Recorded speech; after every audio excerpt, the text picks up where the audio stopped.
Hello, everybody. My name is Lewis Lee, and this is Playing in Traffic. And we do this every Thursday night, 9 o'clock Eastern Time. And we talk about cars, boats, trucks, anything you put gas in.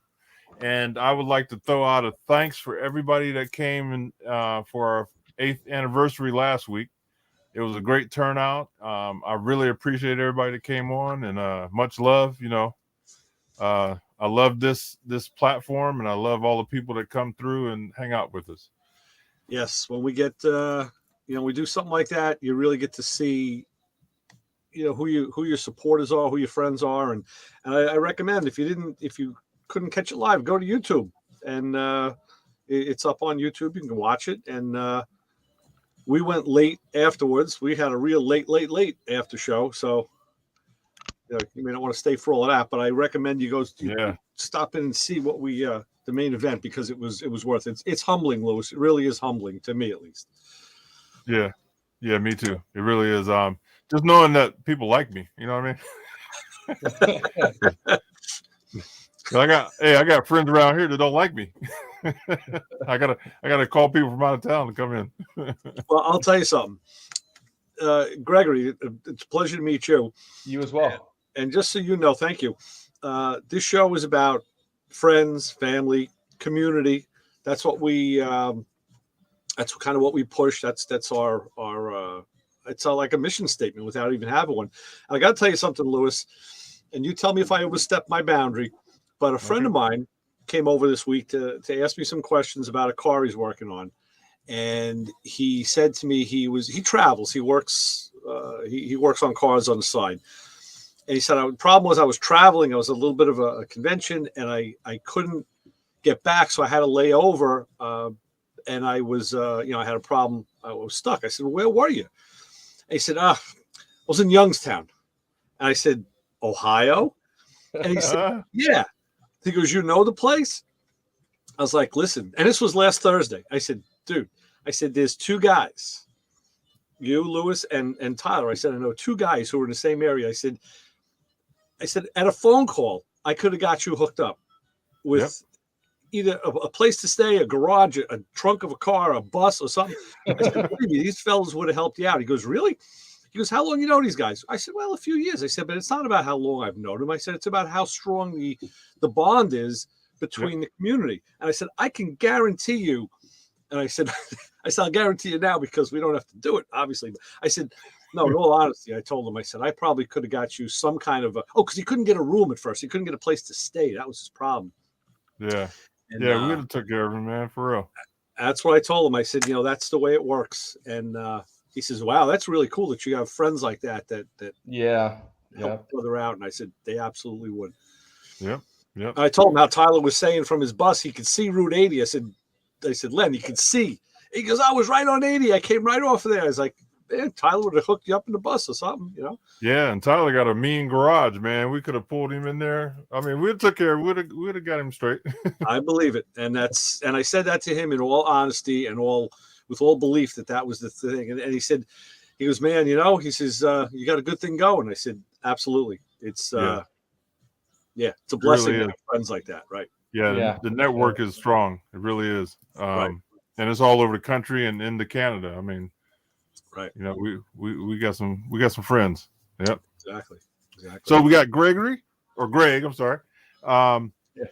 Side Autotune. So tell us what's going on in your neck of the woods.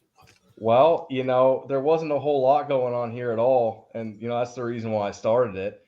I've been into performance cars forever. I've had Subarus since, before I could drive. I bought my first one. And, since then, I've just been learning how to tune cars more and more, as the years go by. And I reached a point maybe 3.5, 4 years ago where I said, I'm not getting a better tune from anyone else online. This is when I was working full time, so I spent some time on it, started tuning my own stuff again.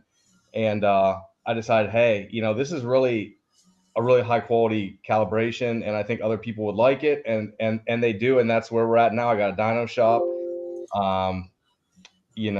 We build cars. We're always building cars. So, I love it. It's great. like you guys were saying with the community, I fully support that kind of a thing. I try to help people out whenever I can.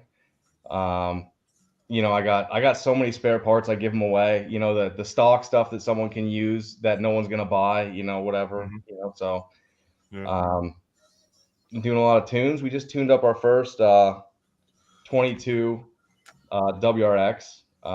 We put a piggyback tuner on it. I fabricated an airbox for it out of aluminum. We wrapped it with that gold NASA foil and stuff like that. Mm-hmm. And all that stuff's posted on the shop page. Everything I do is on at Southside Autotune on Instagram, Facebook, TikTok, but I'm not too active on TikTok. But yeah, and I'm building a Hellcat now. So I had a compound. I started researching and developing this compound turbo kit basically at the same time that I started doing e-tunes for people. And after a year, of doing e-tunes, I could afford to open a shop, and then I did. And then, a year after that, a little bit after a year, maybe I bought a dyno, and then a year after that, the dyno showed up in January, and it's been paying for itself, and it's great. And it's probably my favorite thing to do is just dyno tune cars. So nice. Compound turbo Subaru. It was the first one in the world of that year. It's a 2015 to 2021 was that chassis. It's called a VA chassis, and it was the first compound turbo VA in the world to be, I think, made or driven on the street or anything. And it performed excellent. It performed so good it started eating the transmission up. It ate the axles. it ate everything. So I said, it's time for something that can handle the power a little better. So I pulled the compound turbo kits off. I still have it. So at some point in the future, I want to get back into Subies, but it's going to be a little bit different kind of a build when it gets used again.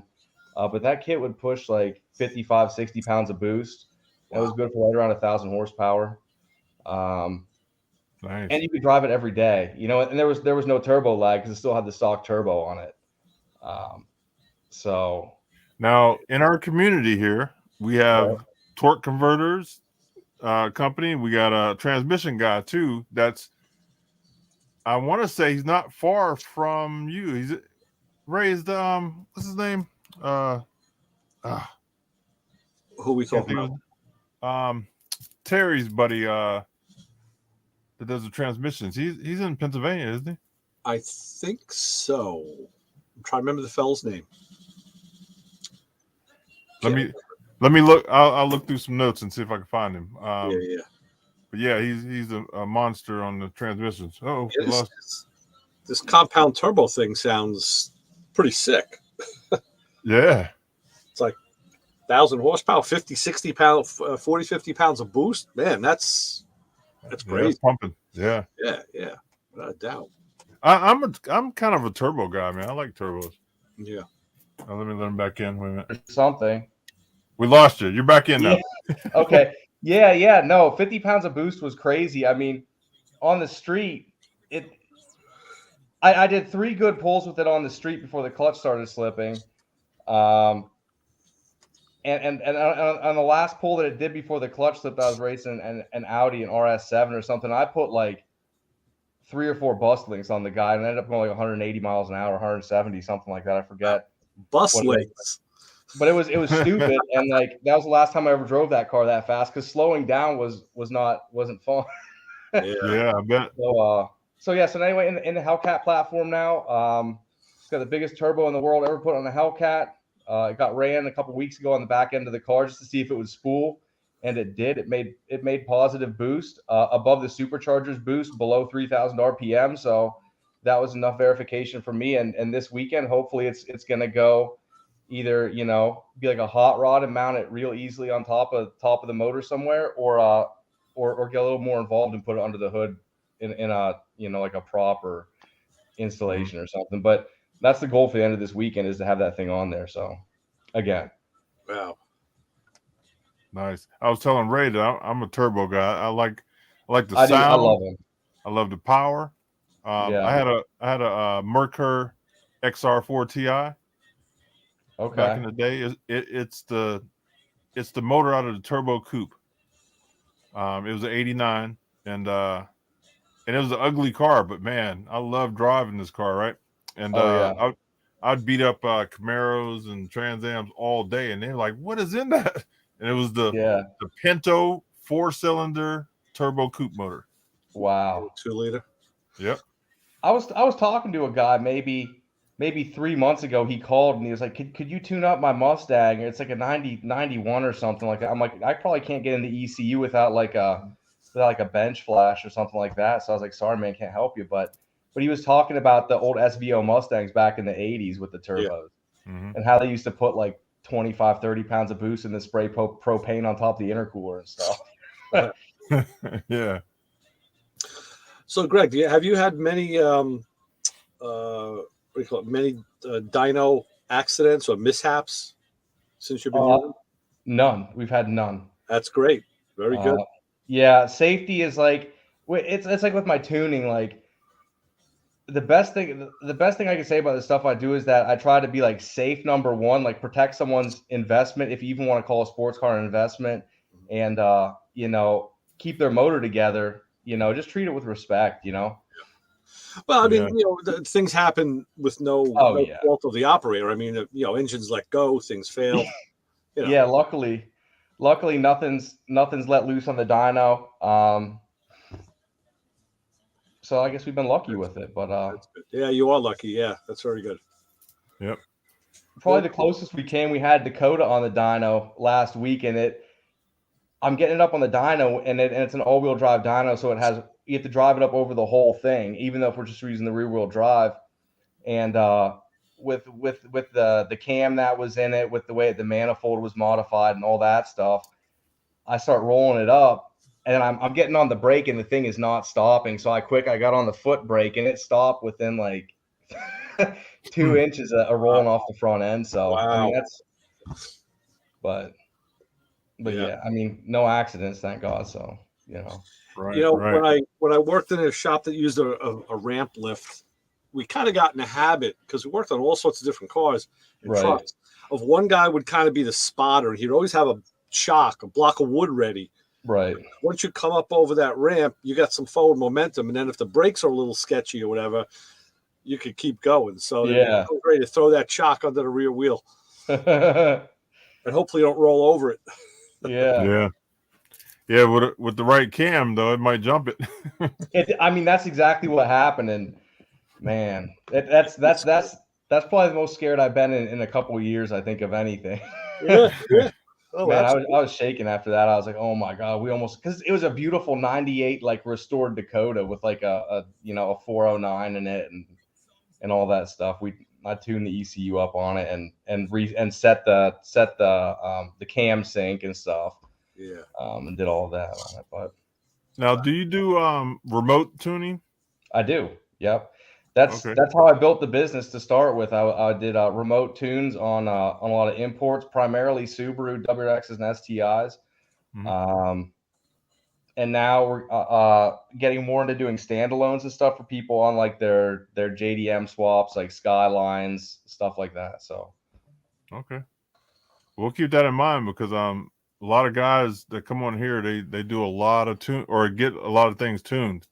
Well, and domestics, like I'm really getting into domestics, and I'm probably doing more domestics now than I am imports. So, really? I mean, and I really like the domestic ECUs for the things you could do with them compared to a lot of the import stuff. That they're not as limited, and there's a lot more like little adjustments, I should say. So it's cool. Nice. All right, we're gonna let the fellas in to hit you with some questions. Oh, sure. I can't wait. Yeah, we're gonna put you to the ringer. Boy. Hey guys. The dynamic duo in the house. My late night compadres. Especially last week.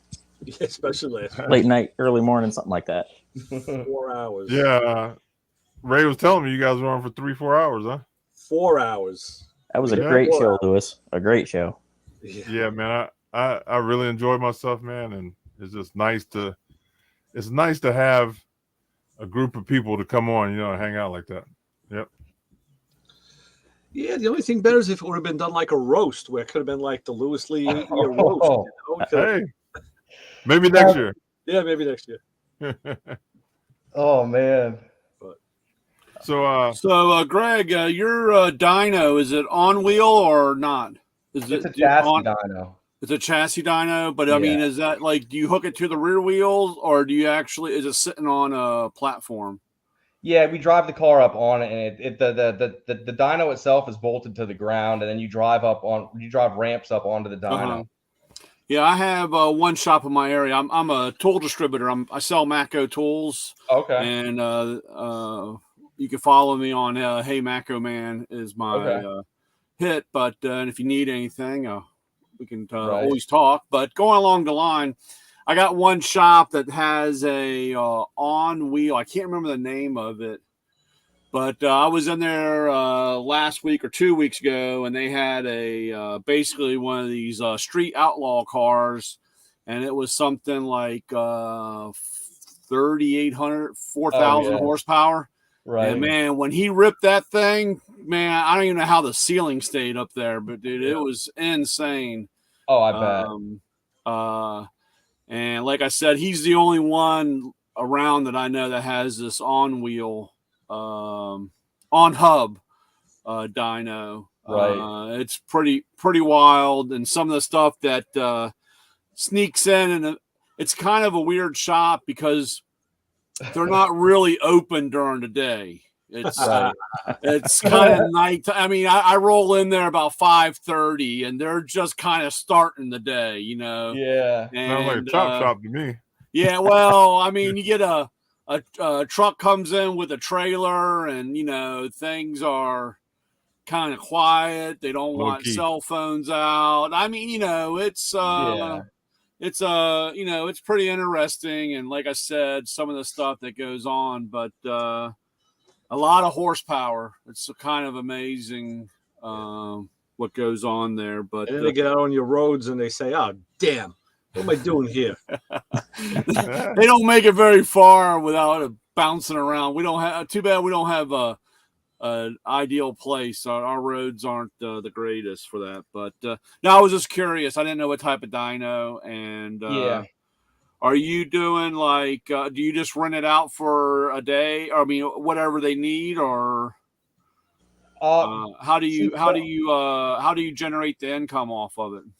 Well, since no one around here like knows how to run a dyno, I run it, and I'll do pulls on it, but primarily its money making aspect is with tuning.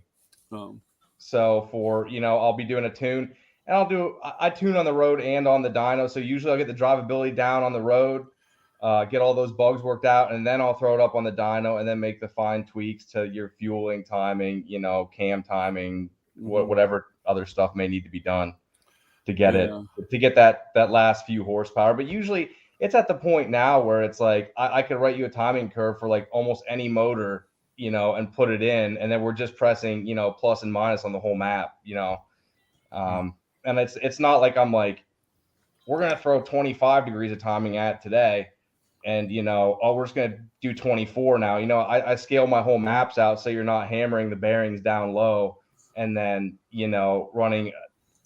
It's appropriate for the RPM too. So like we'll say like maybe with let's say a Hellcat, we'll be at 17 without water meth. We'll say we'll be at like 14 degrees, coming up to a maximum of like 17 or 18. Full load for like a safe road tune. With my fueling strategies and stuff.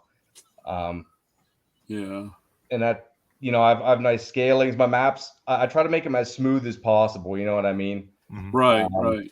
And try to provide a good longevity to the customer. Because I could say we're gonna do 18 degrees of timing down low and up top, and you're just hammering the shit out of those bearings down low. You know what I mean? When really you're not even gonna just pass up that RPM range and go a little bit higher with it. So right. Yeah. Well, you're. I mean, I've seen that with a few people that I know. It's either one extreme to the other on the tuning, Yeah. And if they really just kind of like try to be in the middle, because they're not street outlaw every night. You know what I'm saying? Yeah. So they get a little carried away, and like I said, it's really doing more damage than anything else. Yeah, that's like my specialty is like safe. I could write a tune, like all the tunes rip, you know what I mean? But I could write you a tune that's gonna hammer those bearings and is gonna get you the fastest time and is gonna do that. But you come to me because you want your expensive build to last. You know what I mean? Right. That's basically the thing, because anyone can say, of course, you know, you want to run, you know, if you're running race fuel 30, 33, 35 degrees or something like that. But if you're on the street, you might want to run 29. You know what I mean? So and there's a difference, I guess, between like what is that? What's the corn fuel? What's that? Ethanol. Ethanol, yeah. Do you flat. have a lot of that going on up that way? I mean, that's kind of big around here. But again, it's very hard to come across. There's not too many places actually selling, you know, on pump wise, you know what I'm saying, unless you're buying it from somebody and putting it in. Yeah, we got like are you talking one about or two stations here. Huh? You're not talking about alcohol, right? Alcohol? No, not alcohol, ethanol. I mean, you know, what's the percentage? What's the percentage in your pumps down there where you are? We got E60, I believe. E60. It's E60 to E85. Yeah. And I've tuned with it before, but like it's real inconsistent. And on top of that, the motors that people want to put it in aren't built for it. Like their lines aren't built for it. Their pump isn't good for it. You know, the diaphragm and their fuel pressure regulator is not good for it. And they're going to get, you know, I don't know. They're not going to get nearly the lifespan out of their build they should. So I'm a big fan of water meth, and I got a drum of M100 in the shop, and that's what we use, you know. And if they don't have that available, there's a handful of guys that are running strictly that. And, you know, back in the day when we had Cam 2, you know, you could always smell it. And that's like the ethanol is the same way. When it's done right, there is a certain smell. You know, you can tell that's what they're running wise. And I just didn't know if that was big in your area or if it was, you know, you had a lot of that because, like you said, a lot of guys think that they can just kind of do that type of tune and it's going to run better. And it really, there's a lot more to it. You know, there's more science to especially it. with the ethanol, you know, you get to that point where, you could increase the timing more, but there's like no little lead into severe detonation with it. It's like you either have it or you don't. And when you have it, it's real bad. And then there's the whole issue with the ethanol going into your oil, you know, when you're on high boost and it ruins your bearings and it's hard on the aluminum and all that stuff. So it's like, unless it's, you know, if you come in with your you want me to tune E85, I have no problem doing it. I do it, but I'm a big fan of like water methanol because it's not active all the time, you know, and then your oil has a chance to heat up and evaporate all that stuff while you're driving. But with ethanol, it's going in your oil the whole time. Yeah. So, and you're gonna get more horsepower out of running methanol in like a port setup or, you know, pre-turbo, post-turbo, pre-throttle body. It cools it down a lot more. And then you have the water injection that it suppresses detonation almost to a point where, you know, it's just super good for the motor, you know. Right. Yeah. Not bad. It's cool. Yeah, I mean I run water meth in the Hellcat, so I run water meth in all my stuff, and most of my customers builds, like once we get to a certain level, I usually suggest it because it just provides them that extra safety net, you know, in case their fuel pump does, you know, shit the better, their fuel pressure regulator isn't working right, or they have a clogged injector, you know what I mean? It really saves their motor from a snap. And that just is like a separate tank, right? That has a separate tank with a separate fuel pump, or not a fuel pump, but is it like it's got like an inline pump feeding in, right? It's got a high pressure methanol safe pump. Like the most I can say about that. It's like an on off switch, and then you just it's like an on off switch, and the systems I use AEM usually. And you could vary the pump duty based on, you know, you could use multiple inputs, manifold pressure, injector duty cycle, MAF signal. And right now I have it running off of injector duty. So whenever the injectors hit whatever duty that may be, they kick on.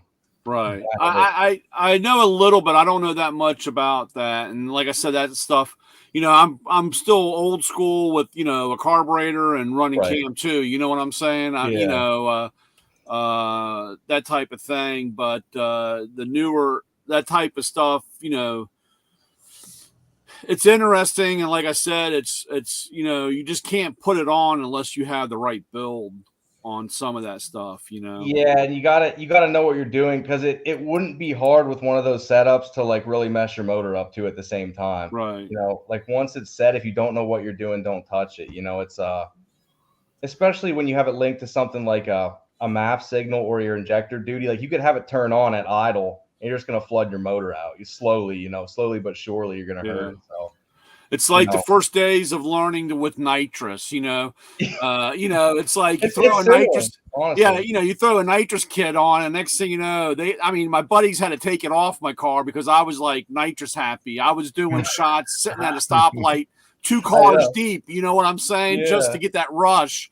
And they're like, dude, we got to take this off. And, I melted a motor because not knowing, the valves came out, size of this because, not knowing the mix of fuel, having fuel and everything kosher with the system. And that's all a learning process. And, of course, not to put my age down, but back then shit was cheap. I mean, we could break shit and put it back together that weekend to get back to school, or to work. Right.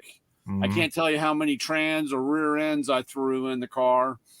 I'd break a Friday night and it was back on the road, that Saturday. So, a little different time, but that's why now Brian's going to rebuild that car and be a responsible adult and drive it like a human. And he's going to enjoy it. Hey, look, man, don't make me the angel that I'm supposed to be, Ray. Come on now, Get tie his hands, man. Wiser now. We've learned from our mistakes. That's right, supposedly. Greg, the other member of our panel here is Justin from American Gas and Hot Rod Shop up in Saginaw, Michigan. And Justin, you guys, I know you do a lot of body and cosmetic stuff. Do you dyno any of the work that you guys do? We have a local guy that has a dyno. We take a lot of stuff too.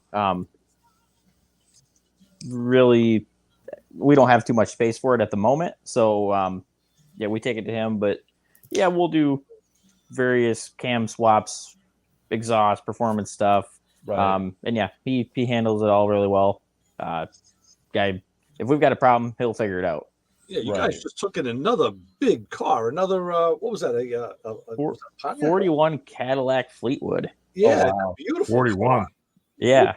This the gentleman that owns that car, he has I want to say it's about the same year Packard that he brought to us for electric power steering.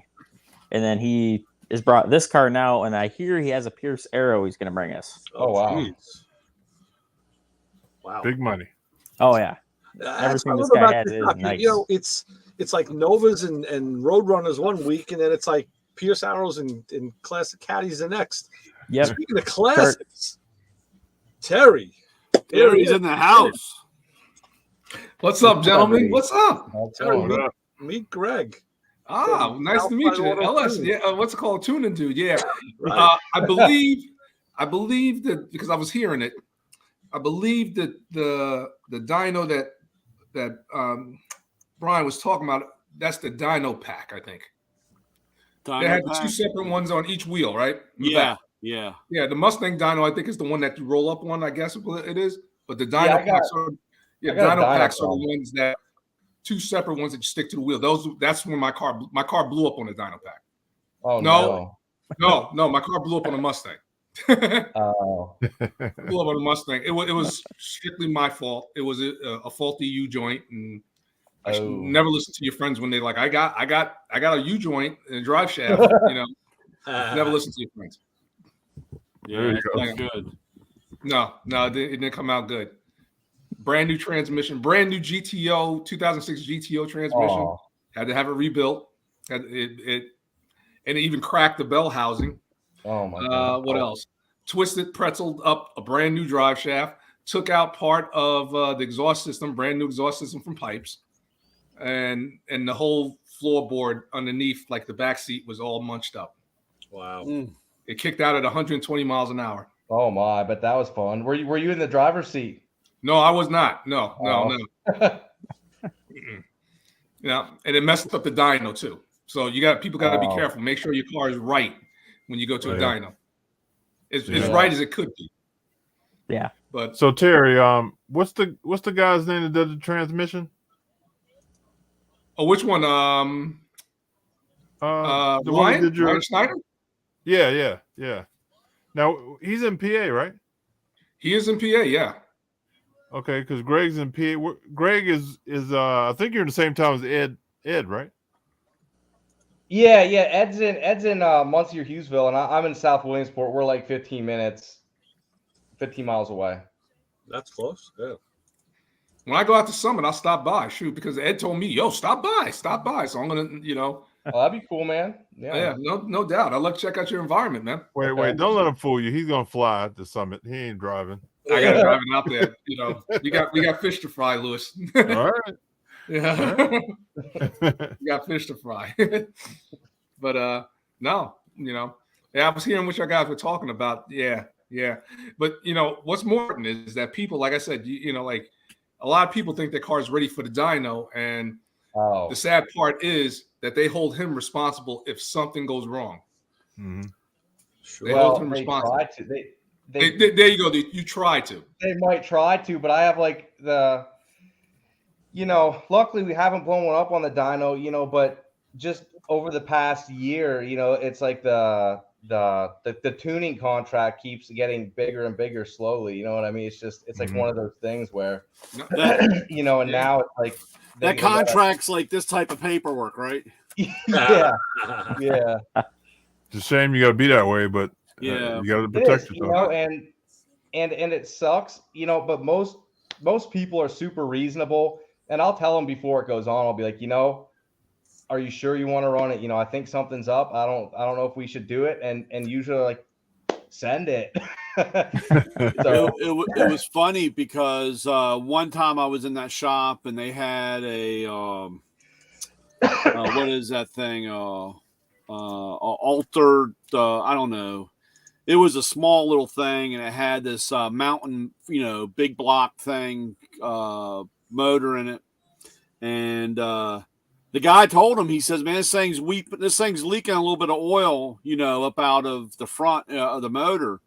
And the guy was like, "We're not going to do it." He goes, "Oh, it's okay. My motor guy's here. He says it's just, it's coming from the oil filter housing. Don't worry, just keep going running, And they were like all over him about, we got to fix this before we do any more pulls. And he goes, "Well, we got to get this thing fit. I want to get it done today." And they're like, the whole thing, because if something happens, it was just, they were just all over. They were like, don't worry. We're not going to hold you responsible. And it's like famous last words right there. And I was all right, guys, I'll see you all next week, because I'm not standing around when, fireworks happen here, because.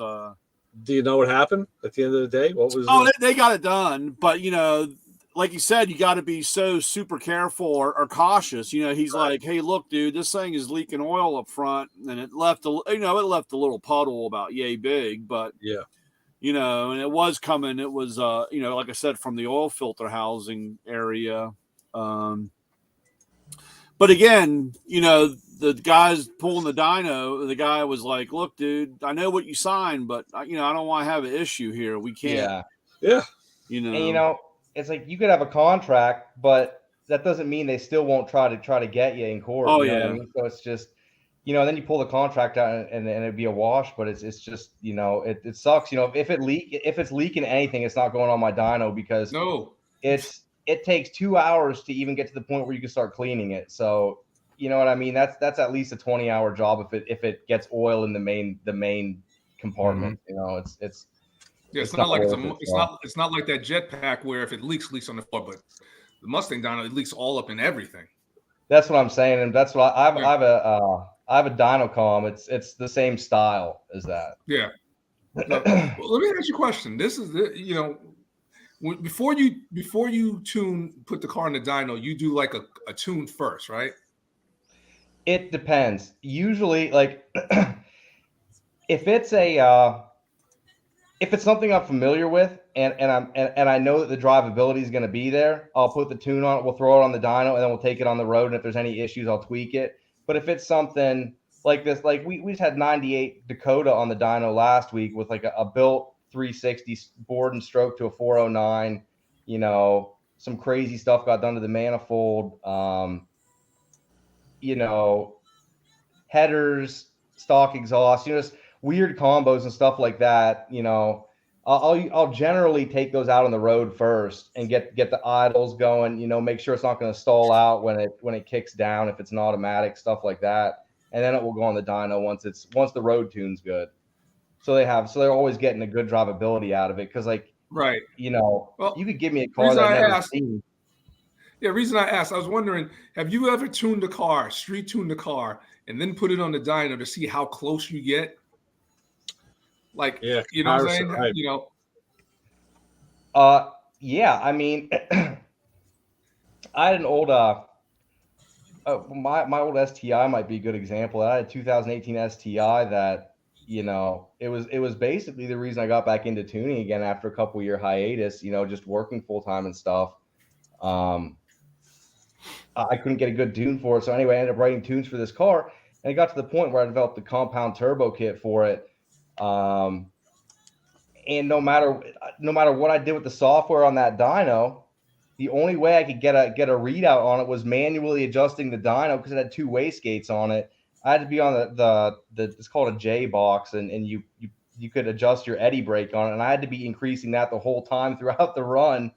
And wow. I think it finally started slowing the car down at like, I want to say like 83% full eddy brake or something like that. So that's somewhere, you know, that eddy brake's good for, I think it's 1,500 or 2,000 horsepower. So it's right up there, you know what I mean? But that's a car where you do a road log on it, and with the wind resistance on the car and stuff, it would start spooling the turbos correctly, and you get airflow readouts, and that equates to, you know, around 950 to 1,000 horsepower. Then you throw it on the dyno, and you have to, you can't do a ramp test on it. You can't do a step test. You had to be on that hand controller, you know, just basically holding the plus button down the whole time just to keep the turbo spooling. So that was probably, wow. Does that answer your question?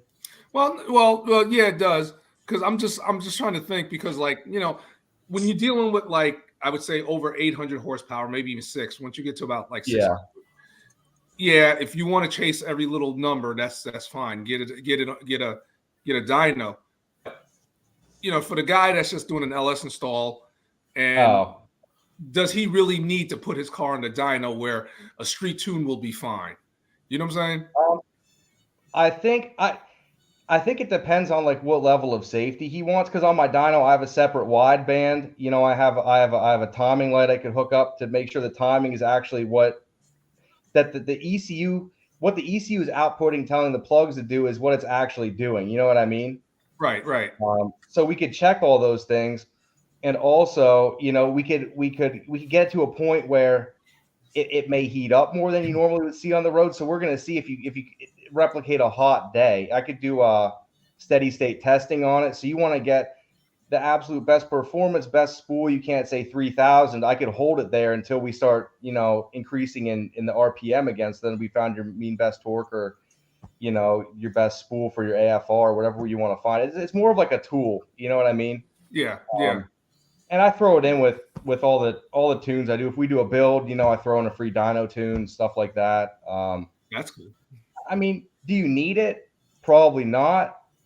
But it's like, it's almost like, I don't know. Do you want to have like McDonald's cheeseburger, or do you want to have like a Ruth's Chris? You know what I mean? I think that's like you know. Of course, you want the money too, but this is one side. I came from street tuning, so, you know. So that was one side. They were doing a Chevelle. Oh, okay. And that's the one side of the hookup on the rear. But there's two on both sides, like Terry said. That logo's Dinojet. Yeah, hub dyno. Yeah, I know that very well. Like I said, that's that my car didn't blow up on that one. Well, that's the thing. Is like, you know, we're not limited for 99% of the cars I do, but once you, like my Hellcat, it starts spinning on the dyno. You know, you can only strap it down so hard. So, you know, with the nitrous and the water met, that's pushing like 950, 960 wheel. And once you get to those points, you got to start putting tire prep down on the dyno itself and stuff like that. If you have a chassis dyno, otherwise you're going to be spinning. So, you know, for almost every single high power street car, you're good. You know what I mean? It's just like, you can't put a pro mod on it. No. Yeah, That's what this, right. Nice. Now, let me ask you one more got. question real quick. I got to find this one out because you said that you come from you doing a lot more domestic, so I would imagine that you did a lot of imports. Yeah. Now, are they coming in more and more with that Gerbil? Is it called the Gerbil tuning? Oh, the burble tune? Yeah. That's when it sounds like shotguns. Wah, pop, pop, pop, pop, pop. Yeah. I mean, everyone wants it. In general, I'd probably say 90% of people that come in with an import, like, can you make it pop and bang? And I'm like, yeah, we can make it pop and bang. so we do all that. How bad is that for the car? I mean, am I correct? I always thought that those cars were just running. They pulled the mufflers off and it was just running dead lean. No, like what I would do is it's like a form of like anti-lag. So when I would shift the car and it would come back down in RPM and load, it would pull timing into the negatives and would start dumping fuel. So every time you shift, it was like a jet engine for the turbo. So your turbo stays spooled. That's the way it explains. That's what it's supposed to do, and that's what mine do. Now, guys running on a 350Z and it ain't doing shit because there's no turbo. You know what I mean? So yeah. Now, how bad is that for the engine? This is something funny I found out. With the way I've done it, I've never had an issue, and I have customers that now have like 30, 40, 50,000 more miles on their car. If you're running wideband O2s and you're running it rich, you know, and you're running a lot of boost to try to keep it safe, if you don't run a burble, my O2s will foul out. So much quicker than if I'm not running that ignition cut. If I'm running that negative ignition, it seems to like burn it off the O2s or something, and I never have to replace them. But you know, I've tested it a few different times, and every time I run no burble, you know, for a while on like a race tune, you know, you start going through O2s. So it cleans them off, and now I'm running one on my Hellcat, and the O2s, you pull them out and they look brand new. So most of the people that come in asking for that, they don't even know what it is. It's like, can you make it pop? Yeah. It's just spool of turbo. It comes from rally and stuff like that. Yeah. 2:00 in the morning, you hear these guys. Oh, I had people ducking for cover with the Subaru. It sounds like shotguns. You know, like shots. Yeah.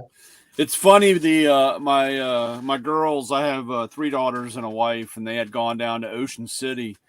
Okay. And of course, the weekend they picked was the weekend that all the tuners were down there. You know, great weekend.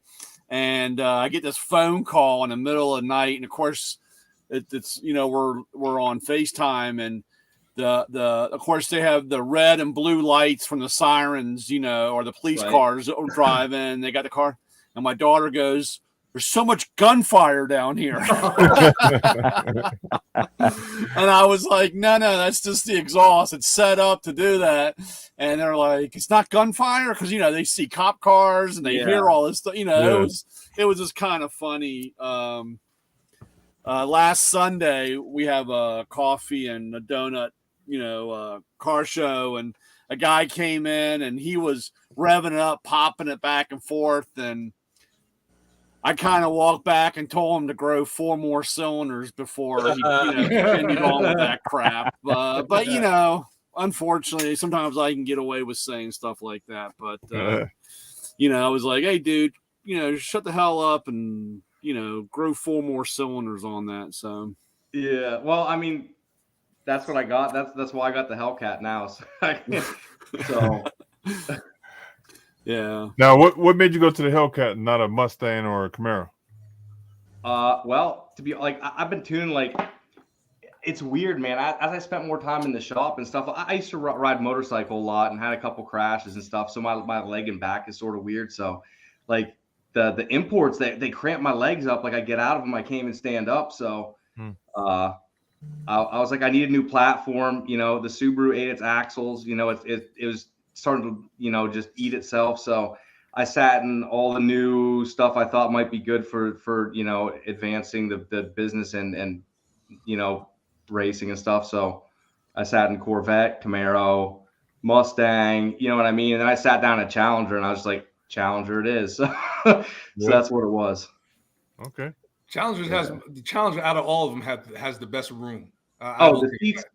It's more comfortable than the couch I'm sitting on here.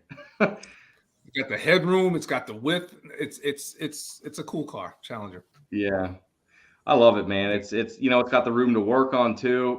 But changing the spark plugs, it was just as bad as a Subaru. That the AC lines are right on top of the coil pack, so you gotta get all cut up trying to get them out. But it is what it is. It's by design. They they like that. They like to have people cursing. Yeah. No. So what type of scan tool are you using? I don't have a scan tool. I use a HP Tuner MVPI 2 Pro. Mm-hmm. So I mean, it does the same stuff. I just can't do the body control module,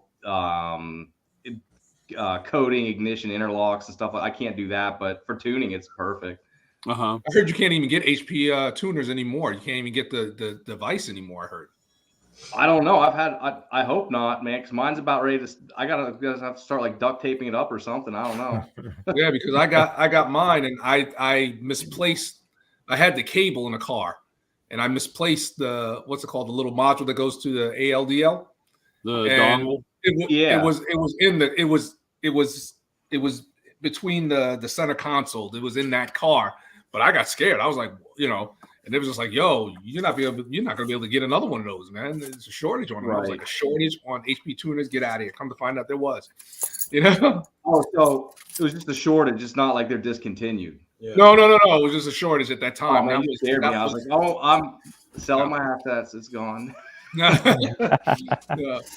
Yeah. Tuning is quite interesting. I love it, man. I love it. It's amazing how technology has stepped up the game. You know what I mean? It's crazy. I mean, where you'd have to buy, part after part to figure out what would work. Now, you could just go in and change some numbers around. Yeah. I remember the first time I seen Tuner in one of the shows. It was what's his name? Rad Rod by Troy. It's when they did that Corvette. No, they did Chevelle, the twin supercharged Chevelle. I want to say it was. Did you ever see that show? He had the superchargers that were they spun opposite. Was it the Pro Chargers? Maybe it's Pro Chargers. Yeah. Yeah. That was the first time I seen the tune. That was, man, when was that? That was like 05, 06 maybe. I'll tell you what, it's crazy too, going between the different softwares, because it's almost like learning a different language with the way that the domestics were set up compared to the imports. Yeah. It's probably like going from a Mac to a Windows machine. Yeah, basically. Yeah. You have to learn a whole different language. And then we got into this piggyback thing. I tuned a 22 WRX up the past 2 days. We put a piggyback on it. We did some fab on it for air intake and stuff like that. But it's almost like it was like arbitrary numbers. Like, oh, it's you think it should be 10%, so you put 10% in. No, you just got to start like, oh, we'll just try 10. We'll try 20 here. You know what I mean? To try to get to what you want to do, because it's a piggyback. It's just modifying the signal from the ECU and tricking it. So it's, that was interesting. It was like going back to 2002 or something. Yeah, it's funny because I started seeing that type of stuff like when I worked at the I came from Porsches, working on Porsches and Audis and so forth like that. And I had like I can't remember what year was that, like a 90, I think. I had a 90, I think it was a 90. So long ago, can't remember. But it was a Volkswagen Fox wagon. And the funny part was it had the same motor, and it had like the same ECU and injectors that came from a Jetta, but the Jetta had like 35 more horsepower than the Fox, and it was like I don't understand. It was like it's all the same thing because it was like, well, why is this one rated the way it was?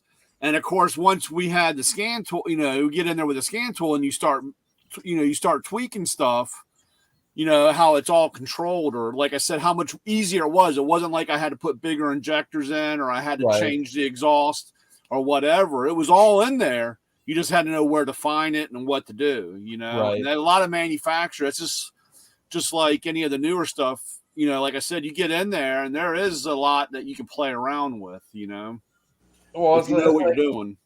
With the WRX, it just seems like it's derated. The new ones are derated, so maybe they'll be coming out with the new STI soon, and they're just gonna put a different tune on it, maybe bigger turbo, and call it a day. That's sort of what I'm thinking about that car, but I don't know. But like I said, it was kind of funny because I was like, we can't, like I said, on the German stuff, everything was color coded. You had black injectors, but if you had a turbo, you had green injectors. Different flow rate, and so of course, I started looking around on the car, and I'm like, well, this has the same part number, same this, and I was like, why I don't have the same horsepower or the range? And of course, once you got in with the scanner and start seeing where the fuel trim, and you start tweaking, you had a little bit of variance.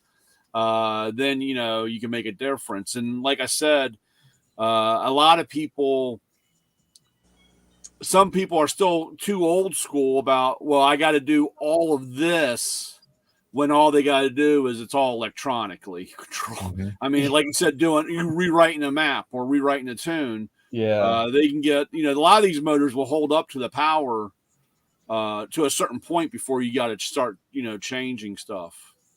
Yeah, that's like the bulk of my business is bigger injectors, fuel pump,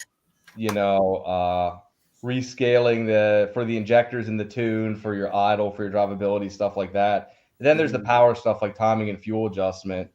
But yeah, it's absolutely true from what I've seen. Like with Subaru, they have pink injectors, they have blue injectors, and like they're all, pinks were for Japanese STIs and the blues were for the US ones, and they're the same freaking thing. Yeah. I thought it was for the neon lights that go under the car. Yeah. Mm-hmm. Yeah. Because I did that,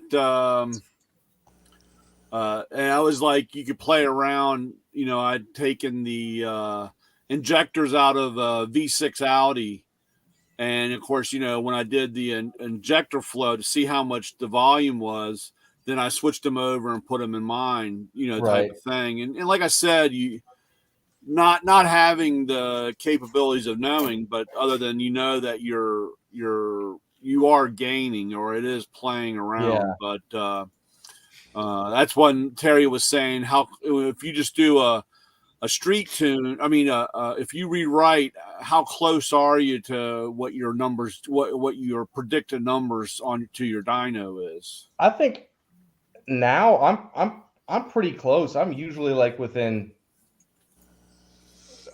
I want to say 20 horsepower, 30 horsepower usually. Yeah. I could usually guess, based on the motor size, the bore size, what cam is in it, what the airflow is, what boost you're pushing. Then we get into turbos and we got pressure charts and all that stuff where you can pretty much predict, if your turbo is putting out, this CFM and you're at this boost, how much air is actually going through the motor, and I could generally tell pretty accurately what it's going to do. You know what? Not to change the subject, but Lewis, you had one of those X4 TIs, whatever they call. Yeah. Ew. Merkur. Oh, what a hideous looking car. I'm sorry. You know what? It was until I started driving it. Then I fell in love with it, man, because it was so fun to drive. My neighbor did you wear glasses then or no? No. Oh, that's my neighbor had one of those things, and I was like, this would have to be the ugliest. I mean, It was ugly. One of my buddies. See, let's see, what did I have? I had a Trans Am at this time, and one of my buddies borrowed his friend's Mercury, and he was talking trash one day. I was like, man, I'm about to do you in this little raggedy car, right? Man, he blew me a new hole. So after that, so you had to get rid of the Trans Am and get that thing. Yeah, you went from that. You went from being Burt Reynolds to that. Come on, man. I mean, geez. Yeah. Well, I tell you, because like that was the time they had the turbo coupe. That was the same engine that was in the turbo coupe. Yep. And they had it in the SVO Mustang as well. I think it was a 4-cylinder turbo. Yeah. Yep. The SVO. Yeah, the SVO Mustang had that cool hood scoop to the side. Yeah. I almost bought a turbo coupe. But then I waited, and then the next year they came up with that new design, the Super Coupe. Super Coupe, yep. I waited a couple of years and I got me with that. I love that car. That car was fun. The 6-cylinder supercharged. Yeah, that was a fun car. That was still a big car. That was a big car.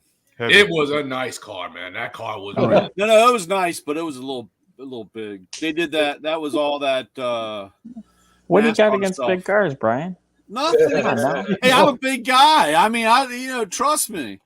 I'd like to have a big car. I figured you'd be happy that I had a Ford. I know. Well, hey, Terry. I mean, I am. I mean, I still have hope.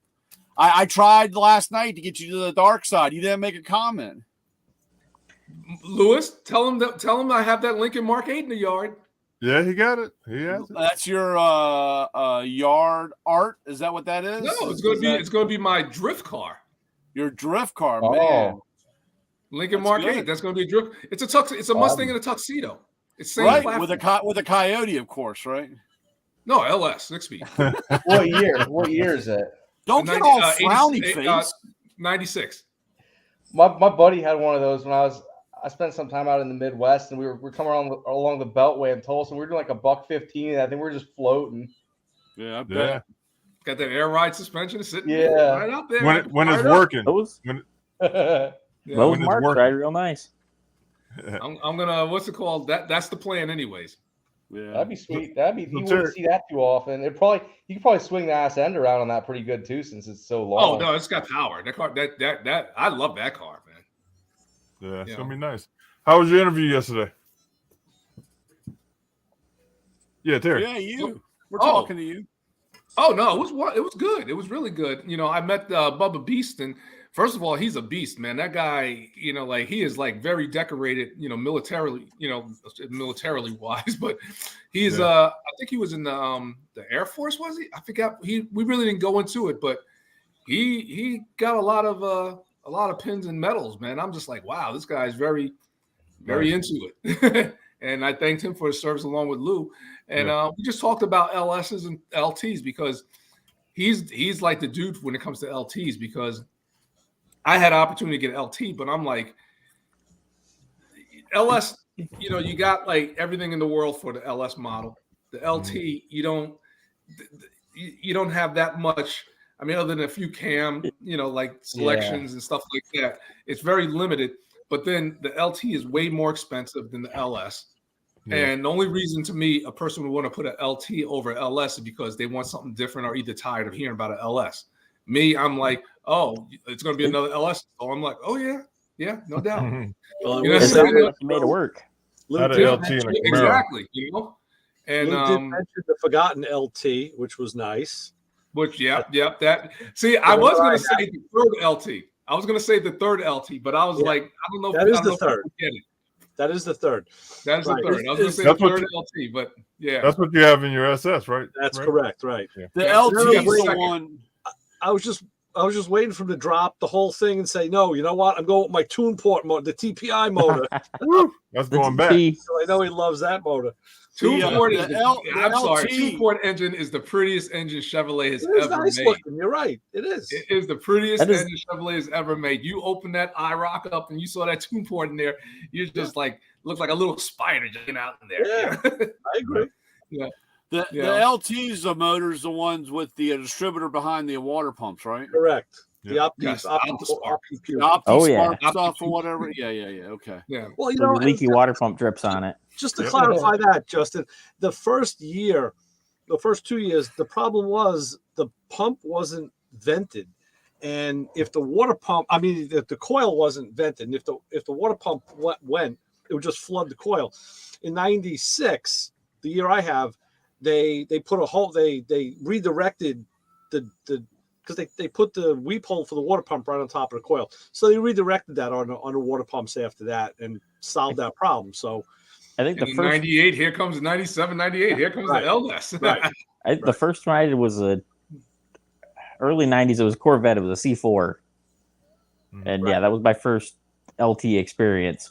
Right. No, I had one in a Camaro. It's a good running motor, man. Mine it just revs like you know, it really just free revving. It's a good running motor. You know what the downfall of that engine is, other than the out the spark problem? The downfall of that engine was it looked too much like a 350. There was no transition. I mean, like you saw the tune port, that was basically a 350, right? You know, or 305, and then you had the LT, which is pretty much the same. So that was caught between. If the LS had came out after the tune port instead of LT, I don't think. Well, the LS, let's see, the tune port had a good run. The tune port had a run from like, let's say, 83, 84, all the way like a 10-year run. No, yeah, at least like a 10-year run. Yeah. The LT didn't really have that long. It only had like a 3-year run. It didn't. And like I said, it was still 350. I mean, it had some nice stuff because they gave it the roller cam. They gave it the reverse cooling system from the Corvette, even with the hot cam. Yeah. You know, there was a lot of improvements on that motor that made it really nice. And of course, the LS looks so different because of the coil unplugged. And the LT still had the second LT1 had regular valve covers because it had the distributor, which nobody could find because it was behind a water pump. You know, and it still had the wires. But yeah, it was just interesting. I mean, you got to figure if they put it out, they had to do the design, they had to do the engineering. They spent money to make that motor, you know. And there was a story out there somewhere, I think it's on YouTube, about why the timing happened the way it did. And then why it had such a short run. I didn't get to see the story though. Like I said, I own 2 of them, and I never understood why. But no, I mean, like you said, you know, like it was a good running engine. It just got, you know what it is? It just got a bad feel for it. Almost like, you know, like how the IROC is like probably it's a beautiful car, but it's a laughed at car. You know, yeah, it's a laughed at car. But it's back then you respected the hell out that car. You know? Yeah. You know, where the Trans Am didn't get laughed at. People liked. I mean, between the two, I prefer the Trans Am. That GTA was just beautiful. GTA is a beautiful car, nice platform. Yes. With the WF suspension and all, nice. Yeah. But I just think that engine just really didn't get its heyday because it was caught between a tune port and a totally new design. Right. And why are people going to go and use, even though you could probably pick a LT engine up now for next to nothing, they're probably, you know, just giving them away, you know? I got a short block sitting in my driveway. Yeah, there you go. Yeah. But no, I was going to say, you know, and the other thing is, the more important thing is the platform that replaced it worked, and it worked well. And it really, you know, it just took it to the next level. So it's easy to forget what comes before it when the new kid on the block is such a killer. Well, you got a couple of them, so and you're very familiar with that engine. Where is that red line, that LT? That's a good question. Well, wait a minute. Now my car now has an analog speedometer. We need to take it on over to let Greg put it on the dyno, and we'll find out where the red line is. There you go. I mean, that's what we'll do. That's how we take care of that problem, right? Yeah, right. Because I know the tune port. I run the shit out. Yeah, see, that tune port. Once it got to about like 4,800, $5,000, I mean, it was falling on its face. I mean, it was pulling. No. You know, this car definitely pulls a lot higher than that. A lot higher than that. 55. Yeah, I want to say 55, somewhere in there. You know what? 58. With the overdrive tranny, I remember the 95 I had the digital speedo, and I tell you, I get on the highway, and then just tromp it, and it would drop down 2 gears, and all you saw was the digital dash. You couldn't see the numbers. It was just like a video game going running up fast, like Kit. Yeah, pretty much. Let me see if I have a. I know I Oh, here we go.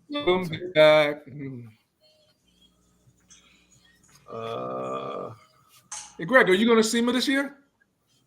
You know what? I wanted to, but I think I missed the deadline to sign up for it. Yes, today, right? I don't know. No, you can still sign up. You can still sign up. Yeah. When does that end? Because like I'm trying the shop. Every time that I make a day to work on my own car, I just end up getting booked again. So like I'm trying to make definitely next year. I think is probably a safe bet for sure. You should come hang out with us at PRI and have some milk and cookies. Okay. Yeah, man. Yeah. Yeah. There you go. I got you. My fave right there. Yeah, we have a good time with PRI. Here's your answer, Terry. Oh, okay. It's like, solid Yeah, six right. grand. $6,000. Yeah. That's for a 350, that's pretty high revenue. It is. And they put a 160 mile an hour speedo in the car too. So now that's not a Corvette. That's your Impala SS? That's my dash. Yeah, I was documenting the mileage. But yeah, that's my dash. Yeah. I'll give you $1,000 for it, Ray. Sure. I gotta take That's your first payment. Yeah, sure. Hey, Ray sent me a YouTube thing showing the value of those, how they went up. Yeah. Like Man. Impala SSs? Yeah. Yeah, I would imagine. How much are Impala SSs? I mean, like let's say a clean one with like 100,000 miles on it. Oh, they're 25, 15,000, 25,000. Yeah. They hit a low a while ago. Where the hell is the They got down to like maybe 6,000, 7,000. Yeah. And now they're back up.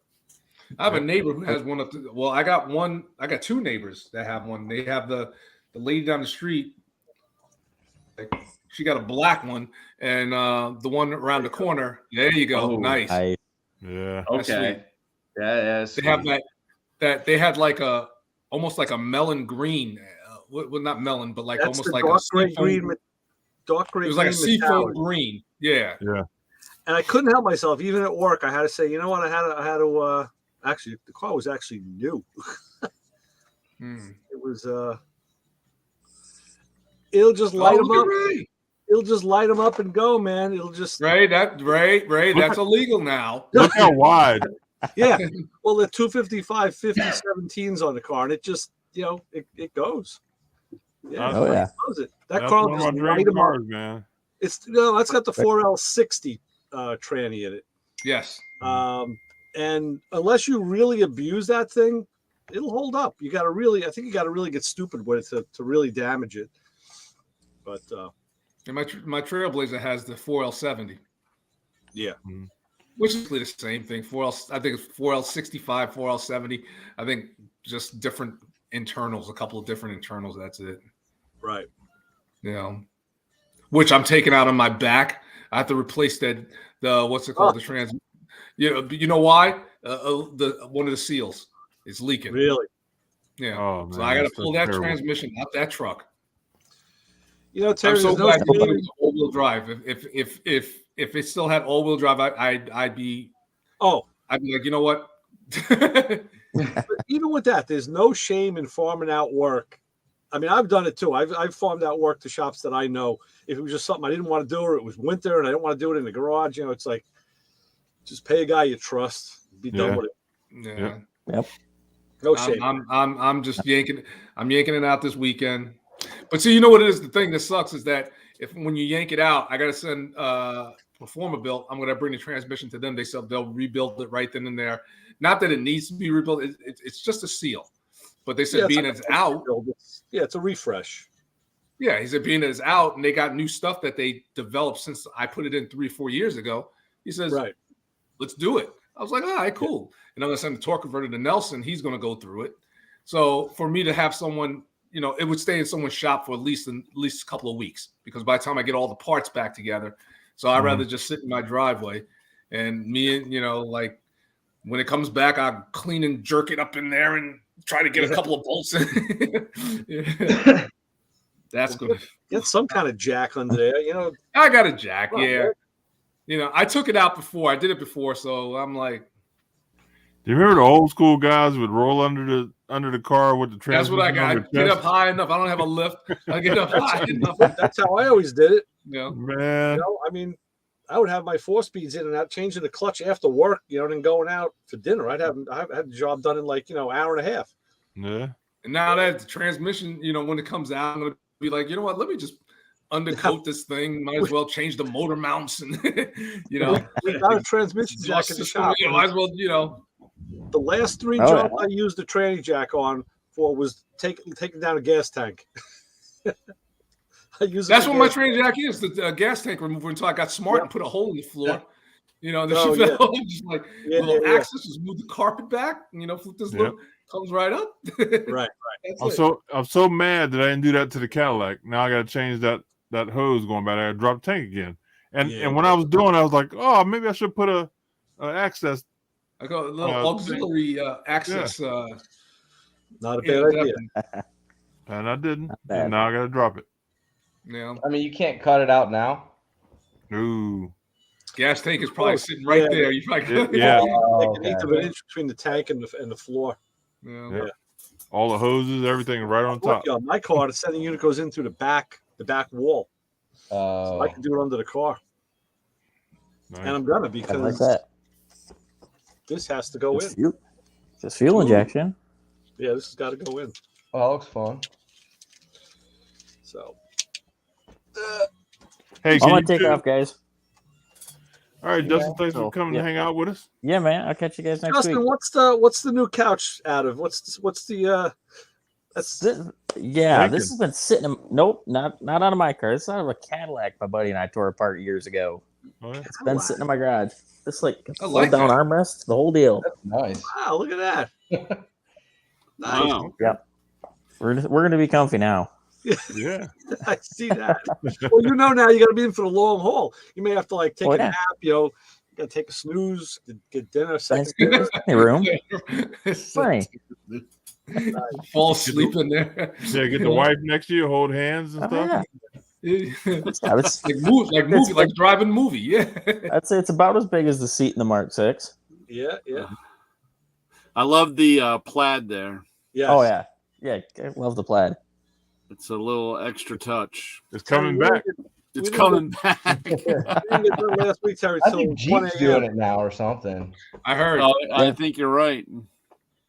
Yeah, I heard y'all. Yeah, I heard y'all guys were like really killing it. You know, like 2-3 o'clock in the morning. What's going on here, man? Yeah, watch the sun come up. The late show. Right. Take care. See the raccoons. All right, Take it easy. Huh? Yeah, we'll see you guys. All right, Take care. good night, Justin. Yeah. So, Greg, can you tune a bus, school bus? Yeah, I could. Yeah, I gotta. You gotta hop me up, man. I got a international Bluebird school bus that I'm converting into an RV.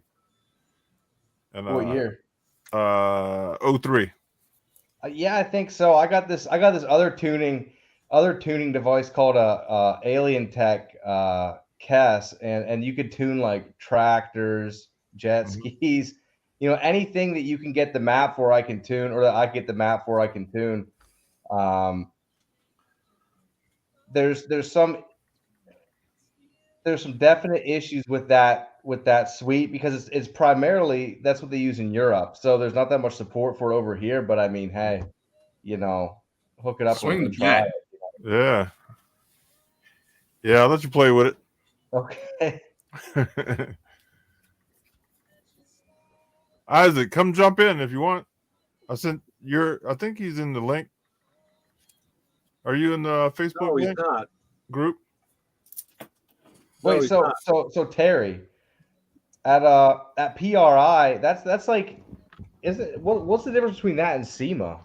Okay, SEMA is everything. Like you're gonna have everything. Where PRI is strictly performance. Racing. So Okay. at PRI, you're not gonna have any neon USB mud flaps. You're just not. You're just not gonna have that there. You know, Okay. like what's it called? It's hardcore. You're gonna have turbos. You're gonna have. I mean, if you're a performance dude, and it seems like you are, PRI is the place you want to be. SEMA, I mean, you know. SEMA they have a lot of everything, and Right. and there are people who just don't go to SEMA; they rather go to PRI.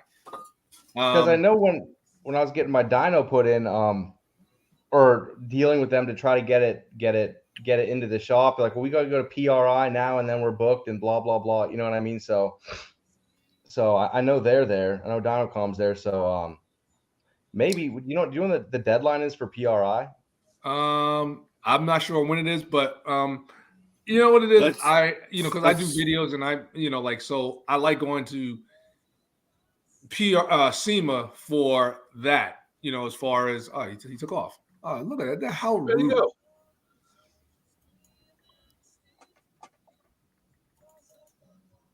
He's still there. Can you hear me? Now we can hear. What happened? You disappeared. I don't know. I got this. This is my tuning laptop, and like it's a gaming laptop, and it does some weird stuff sometimes. I don't know. No, but it depends what you want. I mean, if you want to just look out and check out, I mean, you can see everything there. Put it this way, all the performance parts that are at SEMA is going to be at PRI, most of them. Okay. So that's probably the place that I'd. But like I said, you see a lot of stuff that you're just like, there he goes again. How rude, this guy. Not connected. Wow. Hey, Isaac, check Messenger on Facebook. I just sent it to you.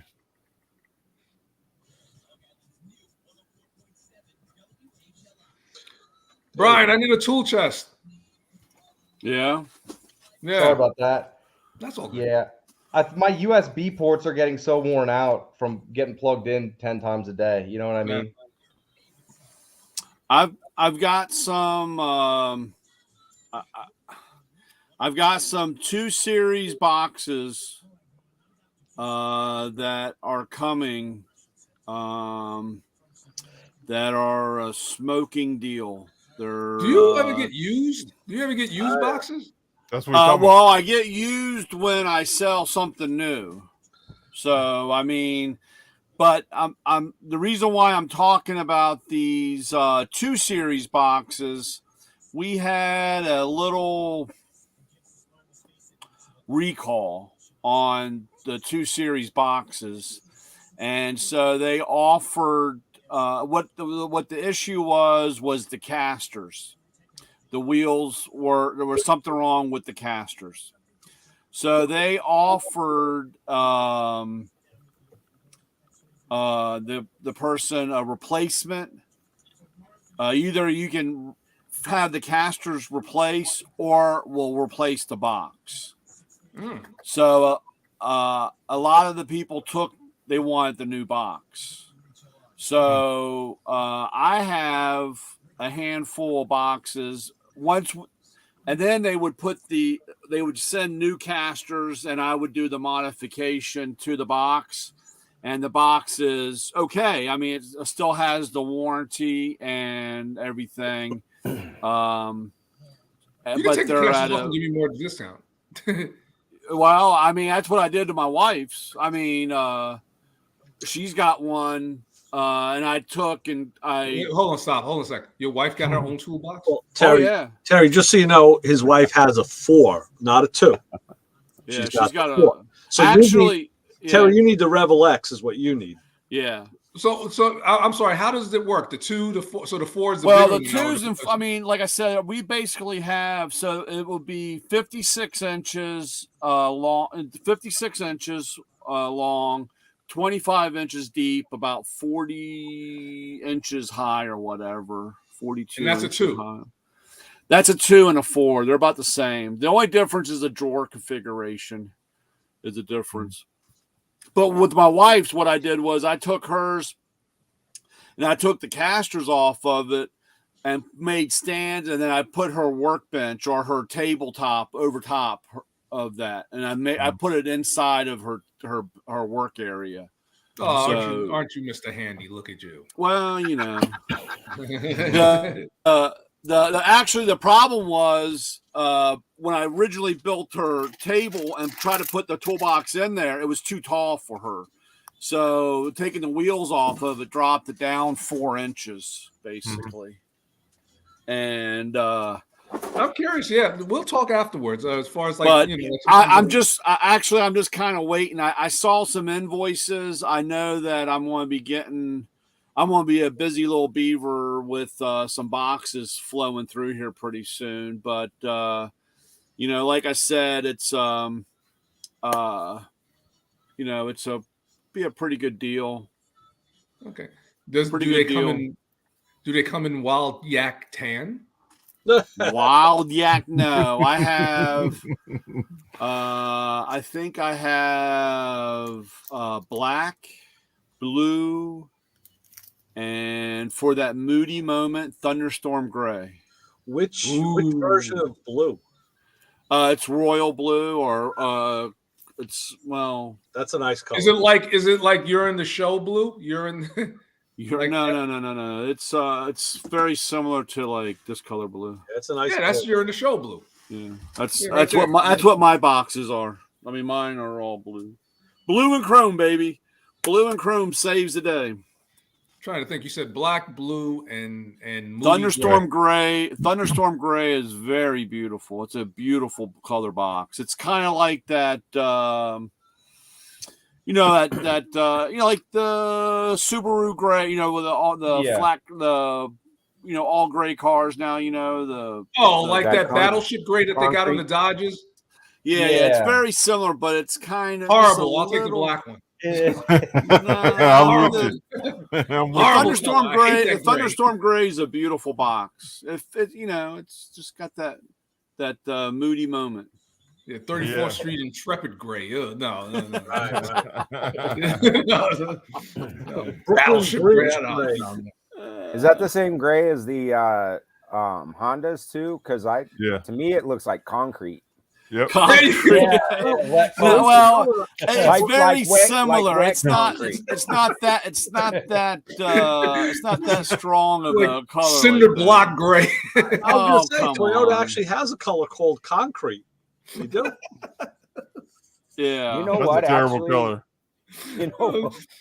Greg, don't tell me your Hellcat's that gray. No, it's white. Okay, good. White. It's beautiful. Which was real bad. It gets hot as shit in the summer in that thing because the black roof. Black roof. Yeah. No, I mean it looked good. I wasn't thinking about it when I spec'd it out, and it's hotter than shit in the summer, but whatever. It looks good. If anything, Brian, I'll take the black one. We'll talk. That concrete gray cement truck gray. It's not that gray. I mean, it's got a little mystery in it. It's like that color. Enough, though. It's not enough of a mystery to make. Yeah. No. Now see if it was Matco Brian hair gray. There you go. Come on, I worked hard for this white. Come on, man. If it was that color, we could talk. I'd be like, all right, yeah. Yeah, I don't have, or you can get that Yamaha green. Huh? Like Yamaha motorcycle green.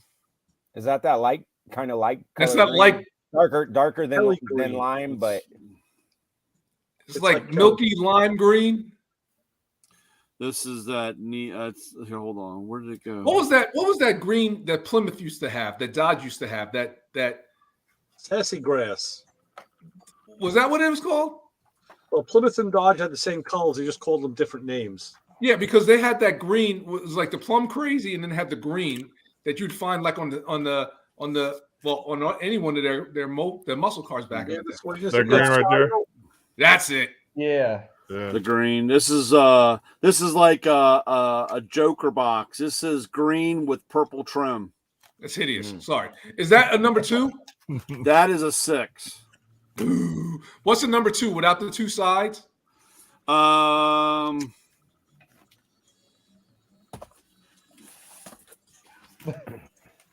me ask them. Don't you think it's time for your wife to step her game up with the toolbox? Maybe I could buy her a new one already. He's already got her a new one. Unbelievable. I can't. Yeah. What did I do? And ask him what she puts in that box. Let Huh? Right. Where's she put? That's her arts and crafts. It's a crafting box. The crafting box. It's beautiful. Gotta keep it organized. Yeah. She's got, and actually, it's kind of moved in. That's her, her office stuff too. So I don't know. Does she have different assortment of chia pets? No. Chia pet. She waters them in his hair grows. The shaggy chia pet. Tasmanian devil chia pet. She's got her own toolbox. God bless her. Now, number two. Would the number two be without the two ends, you think? Yeah, the two would be 50, like I said, about 56 inches. It's I think it's 54 inches, 25 inches deep, and 40 because I need a end caps and hutches are extra. Brian, which boxes are like the 36-inch deep ones? That would be the 6 series. Those are 31 inches. That's what those are big boys. Yeah, those are a lot. I mean, they're a lot of room. I mean, you got to have a lot of real estate. Yeah. Now, is there a wood on the table or anything with the top of them, or is it like just open? How does it? That's additional. What do you want? I mean, they come with the top, but I mean, you can upgrade to stainless steel if you want. Ooh. Stainless steel. You build your own transmissions on there.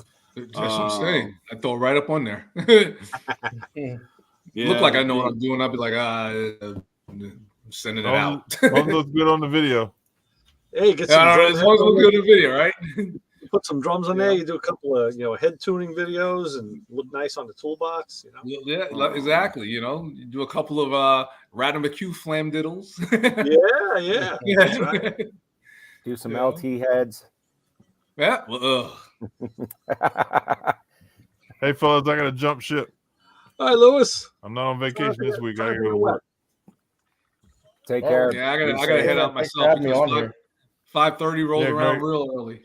That's Greg. Thanks for coming on, bro. And listen, I'll tell everybody. So this would be a 2S box. Ooh, that's a 2S that has up on the top here. It has a 110 plug and a USB.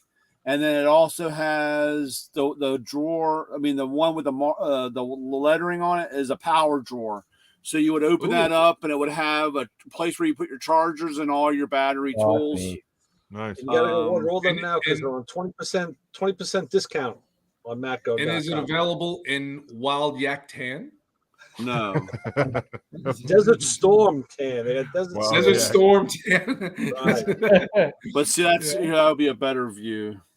So that's number two. That's exactly what we're talking about, right? That's a 2.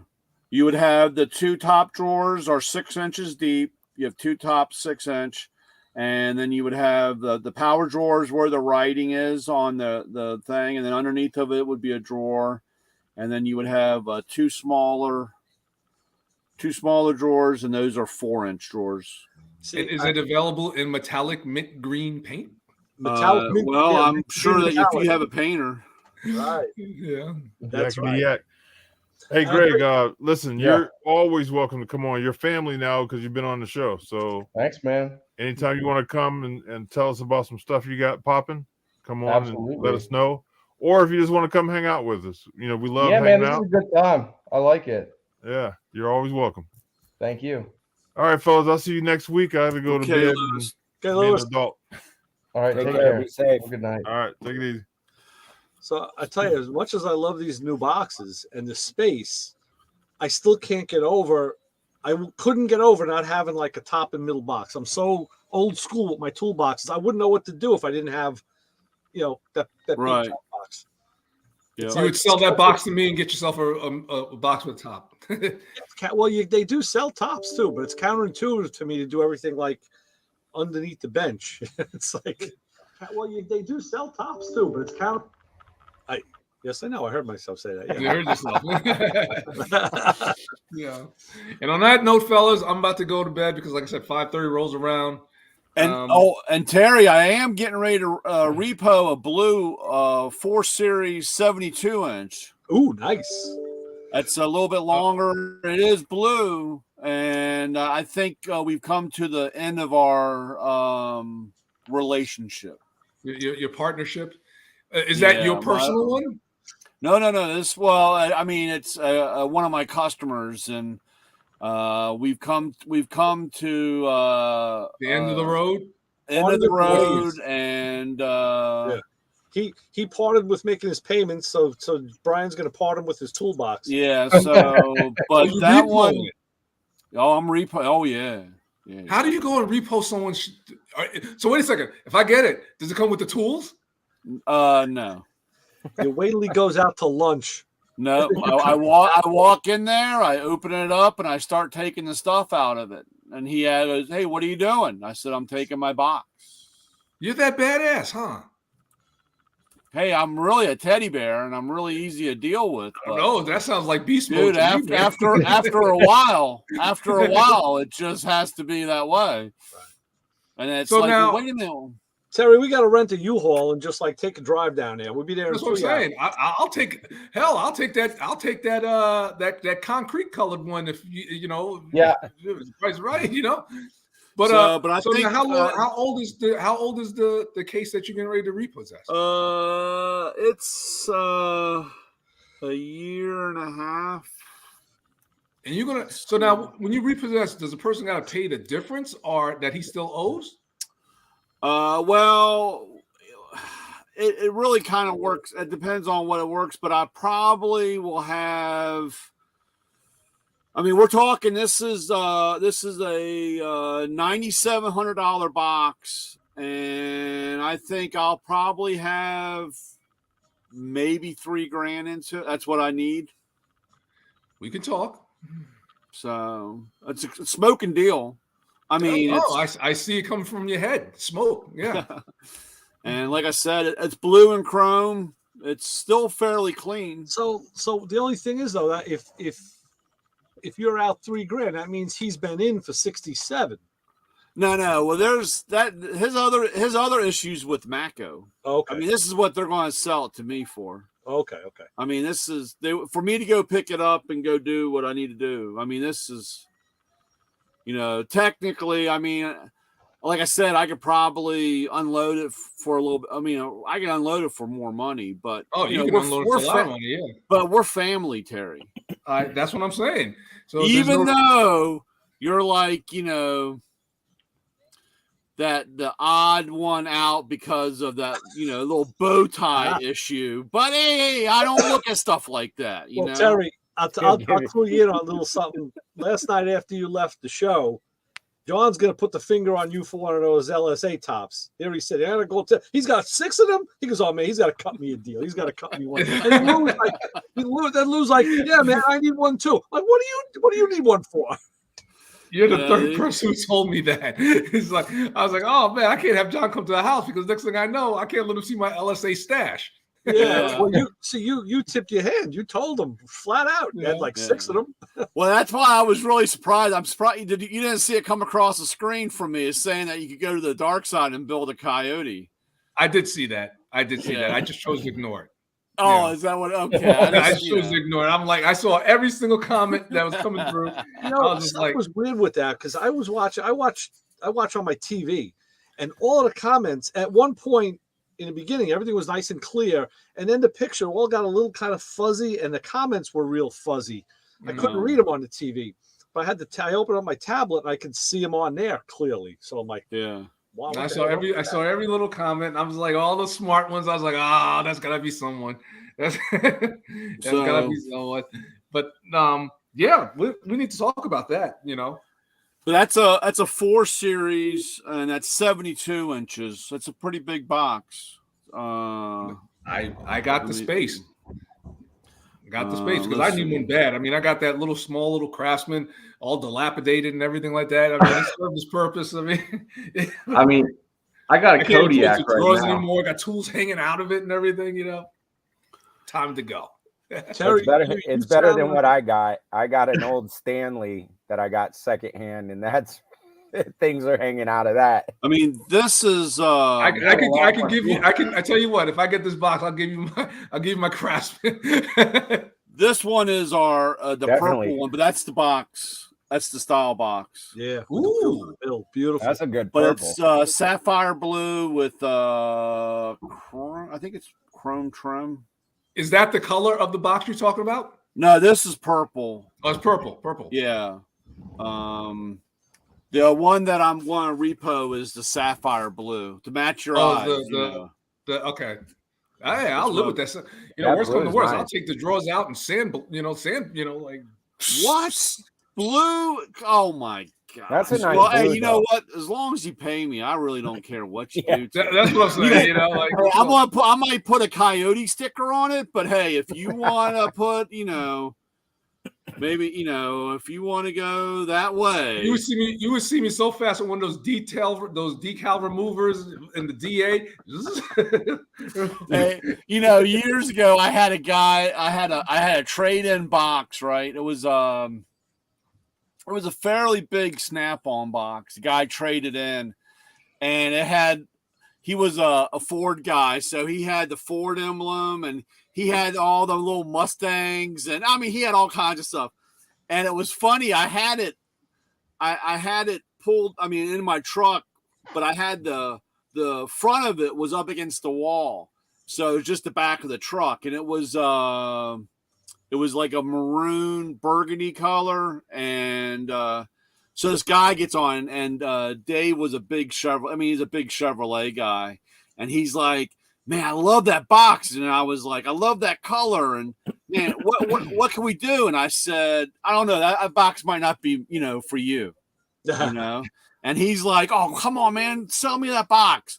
And I said, "You haven't even seen the front of it. You don't even know." He goes, "No, man, I love that color, and I want that box." So we talked numbers, and he bought it. So I said, "All right, well, let me unload it." So I lay down the lift gate, and he's standing on the side, and I come rolling out the back door, and he goes, "What the fuck is all that?" Because it said Mustang and Ford and all that stuff. And I said, "It's a box just for you." And man, I tell you one thing, we unloaded that thing, rolled it in the shop, and I don't even think I was out of the parking lot. And he had the WD-40 and the plastic razor blade scraping that stuff off. Yeah. That was pretty funny. It wouldn't even get that far. If it comes into my shop and something like that, the decals just fall off. There's some type of magnetic peel.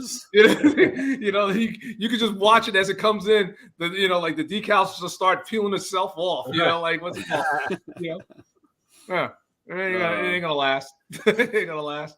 So I mean, that's probably gonna be next week's big adventure. So like I said, I'll get it. You can make a trip to New York and stop by the garage shop and like what's it called, deliver and wheel it off that truck perhaps and right into his car. Technically, I think and I think if I remember, he's supposedly got 30 days to make right, but I don't think that's going to happen. Yeah. Don't check your mail for 30 days. What's it called? Yeah. Hey, we didn't get anything. We didn't see it in the mail. That wouldn't technically be a lie. Yeah. So, before I forget, I got a special package today. Ooh. Let's open it up, boys. Yeah, let's go. Which Hot Wheels is that? Special edition number. It's the Shaggy Chia Pet. Red 8. Yeah, let's see. See, it's a 32 Ford. How did I know that it was Hot Wheels? And let's see. This is it's a 32 Ford. And this is I've been waiting. Now don't be rolling your eyes, Terry. I'm not. I got something in there. Yes. I know.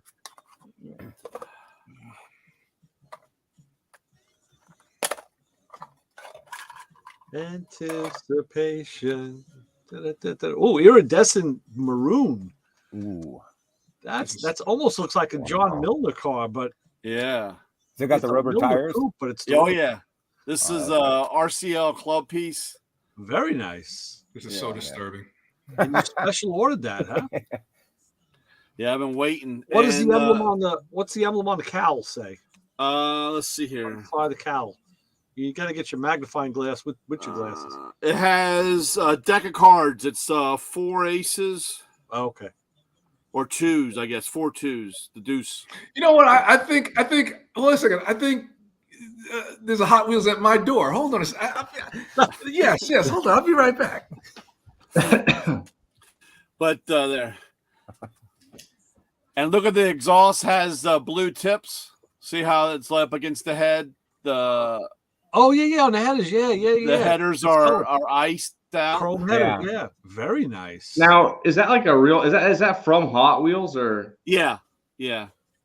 That's from Hot Wheels. It's the there's a RLC club, and they do special editions. This is a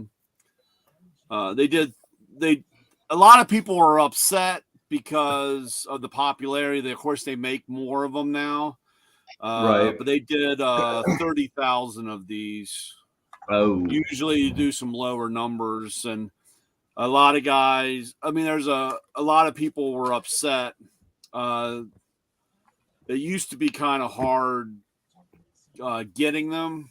I have some other ones, but number wise, but hey, it sold out in 6 minutes. Wow. Oh, wow. So, but yeah, they but I've been waiting for that, and I was excited to see my little box when I got home, and it's good to go. Where does Terry stealing his Hot Wheels from his kids now? Yeah.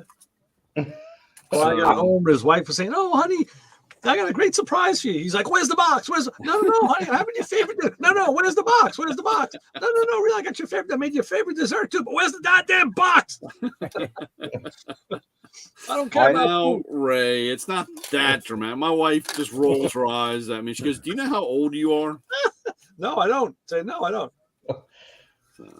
I know how old I probably should be, but yeah, she goes.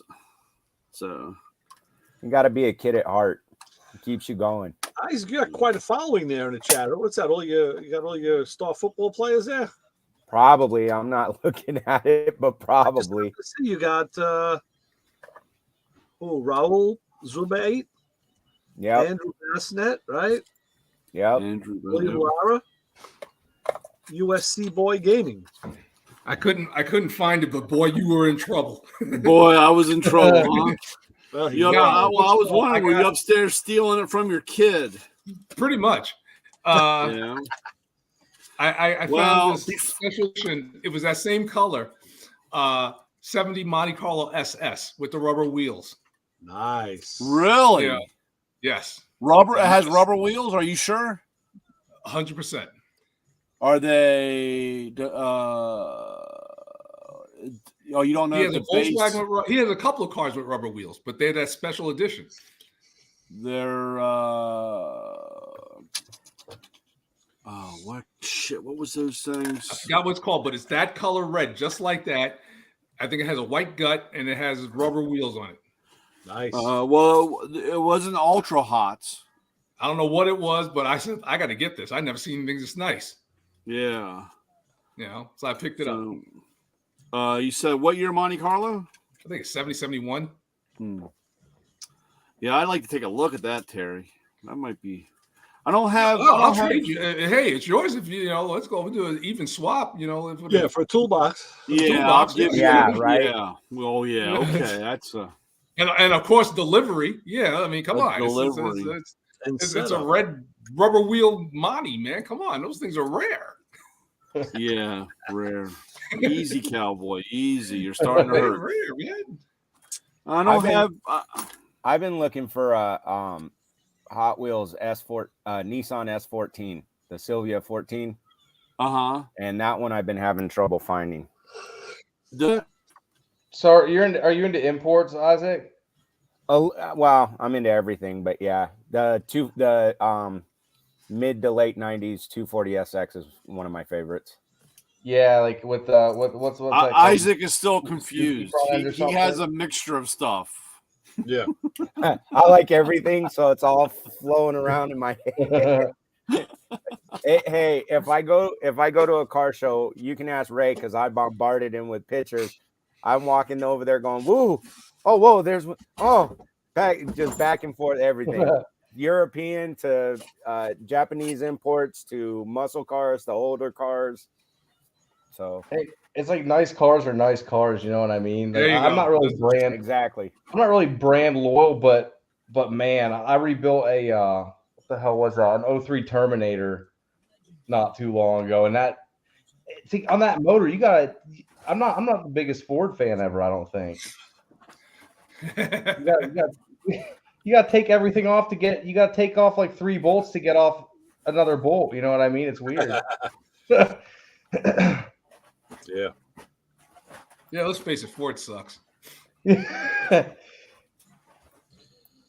Yeah, I've been having trouble. Well, I've been in the middle of football season, so I put it on hold. But I'm working on my wife's Honda. I actually came on here to ask a few questions, and I've got a 2-week break, so I'm going to be looking through. Everything the guys told me to look at. I think I'm leaning towards the ECM. What's it doing? The last time we drove it, it was stalling out in the morning within a mile from the house. But once I get it towed home or get it home, we fire it up, or I'd hook a fuel pressure gauge to it or whatnot to test it. It would fire up, and I'd rack the hell out of it all throughout the neighborhood, down the street, whatever. I'd drive it across town in a thunderstorm, whatever, not a problem. But around 7, 8 in the morning, within a mile from the house, it would just stall out. And it wasn't running rough. It didn't have a miss or anything. It just quietly, I couldn't get it to do it on me, except for one morning I was headed to a practice, and it at the stoplight, it stalled out, and I didn't even realize it. Light turned green. I put it in gear, and it didn't go. That's how smooth it was running and stalling. Maybe it's like a fuel pump control module or something, or a baro sensor, or your MAF. It's a 95 Honda. It's got a map, I think. Yeah, it's got a map, not a MAF. Which I changed that. I changed the main fuel relay. I've got a list of things I did. And Ray mentioned grounds. I've got to get on the grounds and double check those. Arco said to check by under the carpet by the driver's seat that there's a ground under there that most people don't know about. So I got to check that. The ground by the tank is good. And maybe what about your throttle body? Your throttle, is it your throttle position sensor? I haven't changed that. I haven't put anything on it to check it. But like I said, the weird thing is it's only in the morning. It's only at that one time. That's the hardest thing, because I haven't been able to get it to do it like sitting in the driveway messing with it. I haven't been able to get it to do it.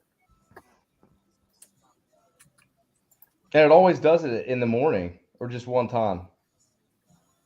Just in the morning. As soon as it does it in the morning, maybe it has. Maybe there's like a dew, or what is it? Yeah, dew getting in something or something. You know when it. I'm in Arizona. Oh, I guess. Well, now we are. Well, we're coming to the end, but we're technically in our monsoon season. Mm. But like I said, I drove it across like roughly 20 miles across town and back round trip. And I went to, or when I did it, I figured, hey, best time. I'm not pressed to be somewhere. And if it stalls out on me, I can pull off and take time, and I can get it to finally stall on me. Drove across town and back through a thunderstorm. Nothing. Wow. It was actually the next morning I was driving it when it stalled at the stoplight. That's strange. The hardest problems to find are always the ones that are intermittent. Yeah. Especially when they don't do things in a logical fashion. Yeah, I messed with the. I sat there with the harness on the fuel for the fuel system.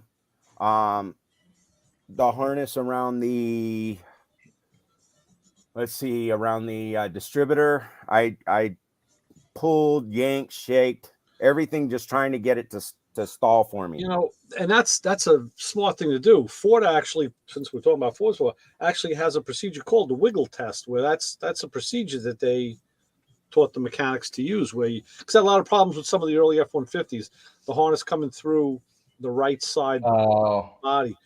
And it was, you know, if they would manipulate that and wiggle it, a lot of times they can make the truck fail. And then they knew what the problem was. Well, right. I remember you talking about that.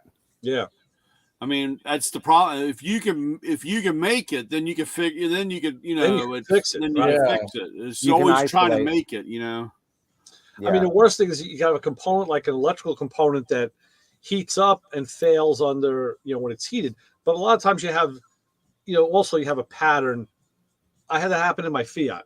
You know, I would drive the car. It would be warm. I'd go to pick my daughter up from school. I'd shut it off. I'd be sitting I was always like a half hour early. And then she'd come out and it wouldn't start. And one day I just popped the hood and let the hood open a little and to keep it cooler. And it did start. It ended up being the inductor in the distributor. And when it heated up, you know, I don't know if the coil, the windings might have shorted, but as it heated and everything expanded, it would short and fail. And when it cooled down, it'll be fine. So again, I kind of found it half by luck, half by trial and error. But your problem doesn't seem to be that easy. You still there, Terry? Terry. Looks like he froze. Yeah. Did he? He went to sleep. Did he put a dummy up so that it looks like he's going to stay late, but he's really not? Right. Maybe he went to sleep on us. I guess that answers that. Okay. I said Ford again. Yeah, he said Ford and threw him over the edge. It's okay. I was actually at 3 Ford dealers today. Really?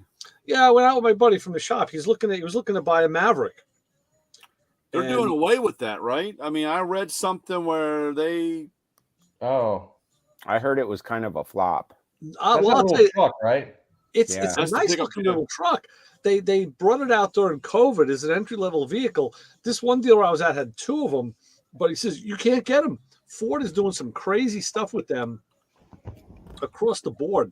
It's like they're not taking pre-orders. They're taking people's names, but they have like ordering dates where the dealerships can put orders in, and then they don't tell you what's coming in. So he said, like, if the first customer to order it should be the first guy on the list.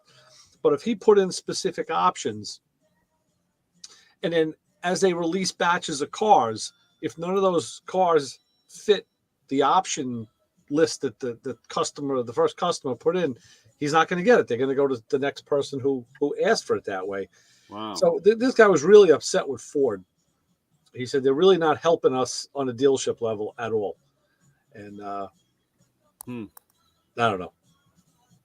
We were playing with that new Mach E. We were in and out of that thing a couple hundred times. That's pretty. How was that?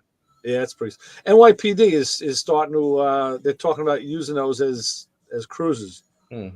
Well, I told you what happened in our county, right? With the Mach E. No. Our county bought 150 of those cars, and they brought them all in, and they started crossing them over, putting the equipment in, and the cars can't run with that equipment in it because it doesn't have enough power. Wow. It doesn't have enough battery supply. Wow. That's just as much as like our county bought 200 school buses, electric school buses, and I go to 2 of the repair facilities, and they don't have charging port. They don't even have any place to charge. They're sitting in a lot, and they don't have any way of charging them. That shows you the idiotic powers of the bee in our control and spending our money. They're going to take them out on the interstate for all the interstate charging systems the president's promising. Yeah. We're going to be on the highway. So, but they can't find his way off the stage. A buddy of mine's officer of the law, and he said after they loaded them up, they didn't have enough amperage to do that. And then we got like, I don't know, 150 of them sitting. So let me ask you this. I know they do that. They do this up here in New York. A lot of times if they want to, take a new vehicle or switch brands or switch vehicles, they'll take a couple like as loaners and do like a dry run on them, and they'll bring them into the shop and see, will the equipment fit? Is the layout going to work? At the car show I was at in Whitestone a couple weeks ago, I got to sit, like they put me in one of the new Chargers.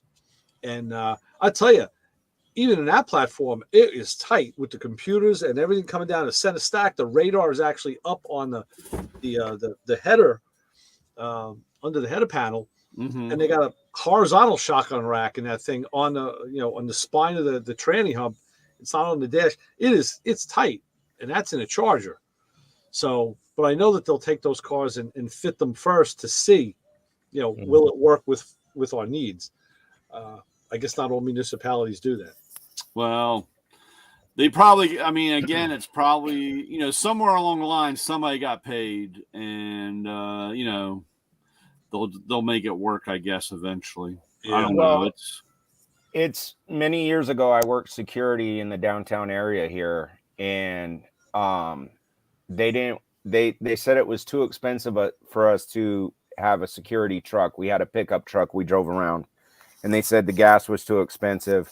And instead of getting a side-by-side, they got one of those gem carts is what it's called. It's like a golf car, but it's supposed to be like the higher end. I think Lee Iacocca had something to do with it. It was GEM. We got one, in the local police department for the downtown precinct got one or two. And when we first got them, they worked great, but then they took forever to charge. And then as time went on, it was like a regular golf car. If you're not maintaining the batteries, if you're not maintaining the batteries like you would on a golf car constantly, the cells burn out. Your cells deplete and your amperage and whatnot. Then it doesn't last. So again, it was one of those things where I don't know if we were a test bed or what, but somebody got paid, somebody got kudos or whatever it was. And we got stuck with this thing that after about a year or so, it really ended up being worthless. And then the city, downtown precinct, the city got rid of theirs, and they ended up, now they have side-by-sides. It's for what it does for that area. You use hardly any gas because, a side-by-side has what, an ATV motor or motorcycle motor. And so you get great miles per gallon, and you're in a small area where, you can do what you can do in a golf car too, but you've got that gas. So you can, you all you got to do is fill it up, and you probably fill it up maybe once every 2 weeks, if that. Yeah. But like you were saying about those cars not being able to take all the needs. The computers, the radio, the computers. Now you got GPS in the squad cars, all the different stuff. They draw a ton. Well, I'll tell you, this one Ford salesman we were talking to today, right next to the Maverick was what's the Tahoe or suburban version of the Ford? Is it the Escape? No, bigger. Well, the Escape's bigger. It's Excursion. Excursion. No. Yeah, big flat. He was telling me Excursion is no longer made. They had one. Yeah, but we were talking about that. Expedition, Explorer, and Expedition. Yeah. So we were talking about chip shortages and problems with supply chain stuff. And he said, like in that Expedition here, he goes, this thing has like 2,000 microchips in it, in all the modules and components. He says, here's the beauty of the Maverick, the way they come out with an entry-level truck for $20,000. He says it has about 80. And that's because it doesn't have like rain sensing wipers, doesn't have backup camera, doesn't have a lot of the electronics that the other trucks have, the creature comforts. And I said, that's starting to sound like a better vehicle to me every minute. Yeah. But they still, what he said they're doing is when they release them in batches, the California dealers are scooping them up. They're paying like $8,000 over list. So they can buy them and sell them for like, $14,000, $15,000 over list, because everything in California is going battery and electric. So, and he says, it's pissing us off because Ford is letting that happen. He goes, a lot of guys are the other two dealerships we were at. They gave my buddy prices. They were all 10,000 over. And he says, hey, 10,000 over list. He goes, where do you guys come off doing that? He goes, well, supply and demand, and it's a hot truck. People want it. He goes, yeah, but is that really right? Do you really feel that's right to do that to your customers? And they all just kind of blew it off. This last guy, Newlands Bayshore Ford. That's what the guy was. I got to shout out because he was honest as the day is long. He said, we won't do that to our customers. We will not sell them over list just because everybody else is. He goes, but we can't get them. If we can get them, we'll just sell them for what we got to sell them for. Yeah, that's good. That whole thing's crazy. I mean, all that stuff's crazy about that. Well, the thing with California, I mean, across the whole United States, I mean, I don't know how you guys feel, but as a car guy, I'm scared of the electric vehicle, everything. Now, not that I would never drive one, own one 100 years in the future from now when I don't have to worry about owning one. But, realistically, the infrastructure is not there. That's what scares me. The infrastructure to run it. And two, I laugh when I see the, I think it's Chevy that has the commercials with the Hummer, and then the Chevy Silverado that they're out in the snow and they're in the mountains. And it's like, which tree are you plugging that into? Right. That's not realistic. Right. Well, there was an article in our local paper here this Sunday. It was a big 2-page spread, and they showed a house, all glass windows, all lit up, and they showed an F-150 in the garage. And the gist of the article was the newer trucks being made are going to have enough power to power your house if you have a power outage for up to like 3 or 4 days. And they said, of course, that's dependent on like if you want to run your central air and your refrigerators and and all your stuff, or if you want to run just obviously you can run longer if you use less in the house.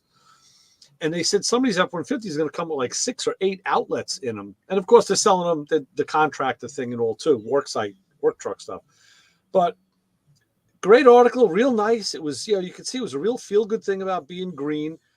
But I'm thinking, I said to my wife, I said, okay, so the power's out. We're in Florida. We have no power. 2.5 million people have no power. So I got an F-150. I can power up our house. Great. Maybe we get 4 days out of it, 5 days out of it. Now the truck goes low and there's still no power. Well, now how are we repowering the truck? It's like, where's the nearest tree with an outlet, right? Like you said. Exactly. And they don't talk about that. They just, they hit all these problems from one aspect, which is a sales aspect about how great it is.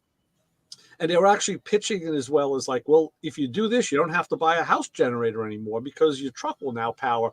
And they're talking about the trucks getting, back feeding, selling power back to the grid. I'm like, you know what? They're throwing everything at the wall right now to try and get everybody on board. Bottom line is they're just not ready. No, exactly. Well, in here, I mean, you could do hybrid and then basically your vehicle is like a generator. Right. Again, I'd rather not do anything electric like that with a vehicle unless it's like a golf car. And even then I would rather have a gas powered golf car. But the bottom line is no matter what I feel as a car guy, and I'd rather put gas in a big motor or whatever and leave stripes down the pavement like your Impala Ray, regardless of all that, the infrastructure is not there. They a week or two ago, whatever it was, they had that heat wave in California, and their governor was saying, turn down the, turn your ACs down. And it's like, right. How and please don't charge your car. And it's like it's going over people's head. But meanwhile, on the other hand, they're mandating that they have to go to electric. Yeah, exactly. And you know what happens when let's say, because we, stupid issues with your bank. What happens if you don't pay your payment, or the payment didn't go through that month, and you go to charge your car and you're on a road trip, and now you can't charge your car because your payment didn't go through because your bank messed up or something, something not even on your end, right? Or who even knows? They could just say, "Hey, we don't want you to have power today," and they're gonna disable your ability to go anywhere. Yeah, so they could say, we don't want people from New York City powering their cars this month, so we're just going to shut off the, Sure. It's just you're absolutely right. Just speaking of electric cars, have you dynoed an electric car before for fun, Greg? I have not. Nope. Oh. Tesla, it's like Tesla repellent. My shop, they don't come anywhere near it. Well, that's like, I drive an old Pontiac. That's my muscle car, and I say, it's a hybrid because it burns gas and rubber. And every time I start it, 2 Priuses seize somewhere. They just die. So, and I'm proud of it too. No, I just didn't know if you had, if you had any experience with the like a electric, like a Tesla or something. I mean, I'd love to get one in and see what it would do and get to know them, because I think inevitably, if I keep trying, if tuning keeps going, I think we're maybe going to start seeing custom power modules and upgrades like that coming out for the electrics. There's going to have to be, unless people are satisfied with all having the same thing, which I doubt. You know what I mean? I think it's so new that no one's really invested into that kind of stuff. Yeah, I had a younger kid today come out to the truck, and we were talking, and of course, he's like looking at the tool, the bigger toolbox, and I was like, look, in this field, you have to invest in yourself, and you have to buy tools first. I said, you can look really nice. It can look really nice having a big toolbox, but if you open it up and there's nothing in it, you're really and you're stuck for 5 years paying for a box, right? Where you really need tool. You need to invest in yourself, and you really need to be, reading and educating yourself on. And I said, personally, as much as I hate to say this and whatever, but the electric, the hybrid, the electric car, I mean, that is the future. Yeah. And unfortunately, that's where we're going. And you need to be reading. I mean, you need to be learning about that stuff, because it will. And then, like I said, they have such a hard time finding people for that. The future is your Mustang, Brian. I know that, Ray. I'm trying, and trust me. But again, to get, if somebody's getting into this, you need to invest in that stuff. Well, that's what's crazy, because we got a local college around here, and there's kids coming in. I was talking to one the other day, and I said, hey, are they teaching you guys about electric powertrains? And he's like, I think we got like one class coming up at the very end of the curriculum before you graduate. And I'm just like, that's cool, because I mean, Ford's got the that Mach E crate motor now you can buy. You could buy all the different systems for it. So I can't remember what I was watching or where it came from, but it was very similar to the Coyote program. They were talking with electronics. Ford has, I can't remember what the division's called, but it's like a heritage, for older like older cars. And, they were saying that whatever you need or whatever you're doing, like for a Coyote motor, they'll engineer the brackets or whatever you're putting it in. So, to do that. Well, they were also talking about that with the Mach E thing. Yeah. About, like I said, if Isaac wanted to put in his 914 or whatever, they would help in getting that thing so that you can install, show you what you need or what you had to do or whatever. And I thought, like I said, I mean, unfortunately, that's going to be the future. Yeah. and but it was seemed pretty interesting. I'm really surprised. I've had a couple of my customers actually go to Tesla, and when I talked to them, they said it's just unbelievable. And like I said, trying to learn or develop that's a whole different world. Is this not nuts and bolts? So well, I mean, it's kind of crazy. There's that guy on YouTube. I've seen him, Rich Rebuilds. I think I've seen him. He took apart a Tesla battery or something like that, and the whole it's like silicone and plastic and weird liquids and stuff coming out of it. It's just it's totally different. It's totally. I mean, there's something else that it's great engineering going into those things. It's kind of crazy too that we're powering these electric cars and they're building more natural gas power plants. I just don't get it.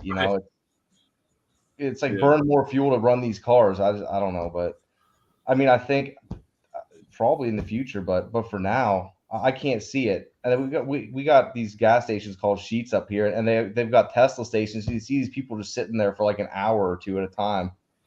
Well, we have it's one of my buddies. Actually, we work together at the dealership, and he has a gas station, and he is the first person to actually remove the tanks from the ground, and he put in a charging station on the East Coast. He's the first person that they know that has converted a gasoline gas station into a charging center. And, I thought it was interesting. Of course, the state was all big and wound up about it, and they were, talking about, and he didn't get any help. I mean, this was all from him. I mean, right. he ate. I mean, not eat, but I mean, he did all this, and I thought it was funny that after he gets done with all of this, and they have this big hoopla about the green and him doing it, the state turns around and puts out 5 free charging stations, or not free, but 5 little charging stations right around the corner from them. Yeah. So, it's like, this is what we want you to do. But by the way, we're going to ride on your, we're going to take away from you. We're going to compete against you. Yeah. And, it like I said, politics. And Doley, the owner of the shop, he's gotten tons and tons of phone calls from other gas stations. There was a guy up in the New Jersey area that owns a whole handful and a whole bunch. And of course, the first words out of their mouth is, well, what kind of money are you making? And it's like, well, it's really hard. He's the first one. And to be honest, I mean, like I said, that's the problem. A guy pulls in there, he's sitting there for 20 minutes. Yeah. Charging up. And then we got rush hour, Yeah. Well, I mean, it's like I was saying before, there's a guy, he's a national radio show, John Clay Wolf show. He does GiveMeAVin.com. He's the largest used car sales, buying up used cars to auction off and so forth. And he said right now the secondary market for those cars have exploded because all the people that have bought them thinking that they were doing something, they understand the lifestyle change. You're just not going to jump in that car and drive. You're not going to drive the 6 hours to the beach. You know what I'm saying? Because I mean, that car, if it's over the 300-mile range, you're not driving it to the beach. Yeah. It'd be one thing if you're just driving around town, but you're not, or you come home and you forget to plug the damn thing in. Yeah. You're not going to work. You're not going to work. Yep. So, or you get at home and realize that it's just not an extension cord going out there. Right. Well, the other thing is too is like right now with what's going on in Florida, or in my area where we have monsoons that are every year on a seasonal basis.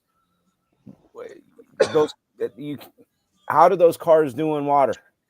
I mean, mind you, like I said before, I think maybe a month ago, one of the first times I was on here and we were talking monsoons, and I think I mentioned the stupid motorist law here to keep people from going through the wash. Yeah. But let's not even say that situation. There's still a lot of dips around here that a vehicle can get through. I can't see it's safe doing it in an electrical vehicle for the vehicle or yourself, you know. That's a big battery. Yeah. And, you know, I've heard that I don't know how true it is, but I'm sure we've all heard the stories where the fire department comes to put that out, and because of the lithium, they spray it with water, and it's like throwing water on a grease fire. Yeah, they burn real hot. Yeah. So there's a lot that needs to happen. The infrastructure. I agree with when Brian says that, yes, it's going to happen. We don't have any choice, but there's so much that has to happen to get it in place. You know, we're doing it backwards. We're doing it backwards is the problem. And think about it. Who's spearheading the whole push? It's the government. Yeah. So, and the government and doing things backwards. Do you think that there's like that's normal wrong there? I mean, that's the way they do stuff. That's the way they do stuff. Yeah.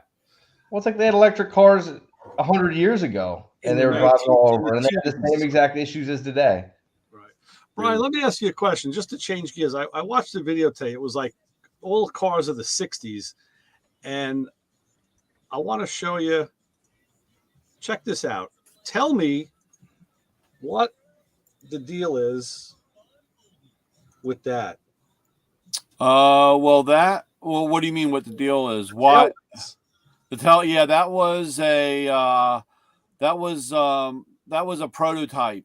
That was a prototype car. I mean, everything else looks bone stock. Yeah, but that was they had like that is sharp looking.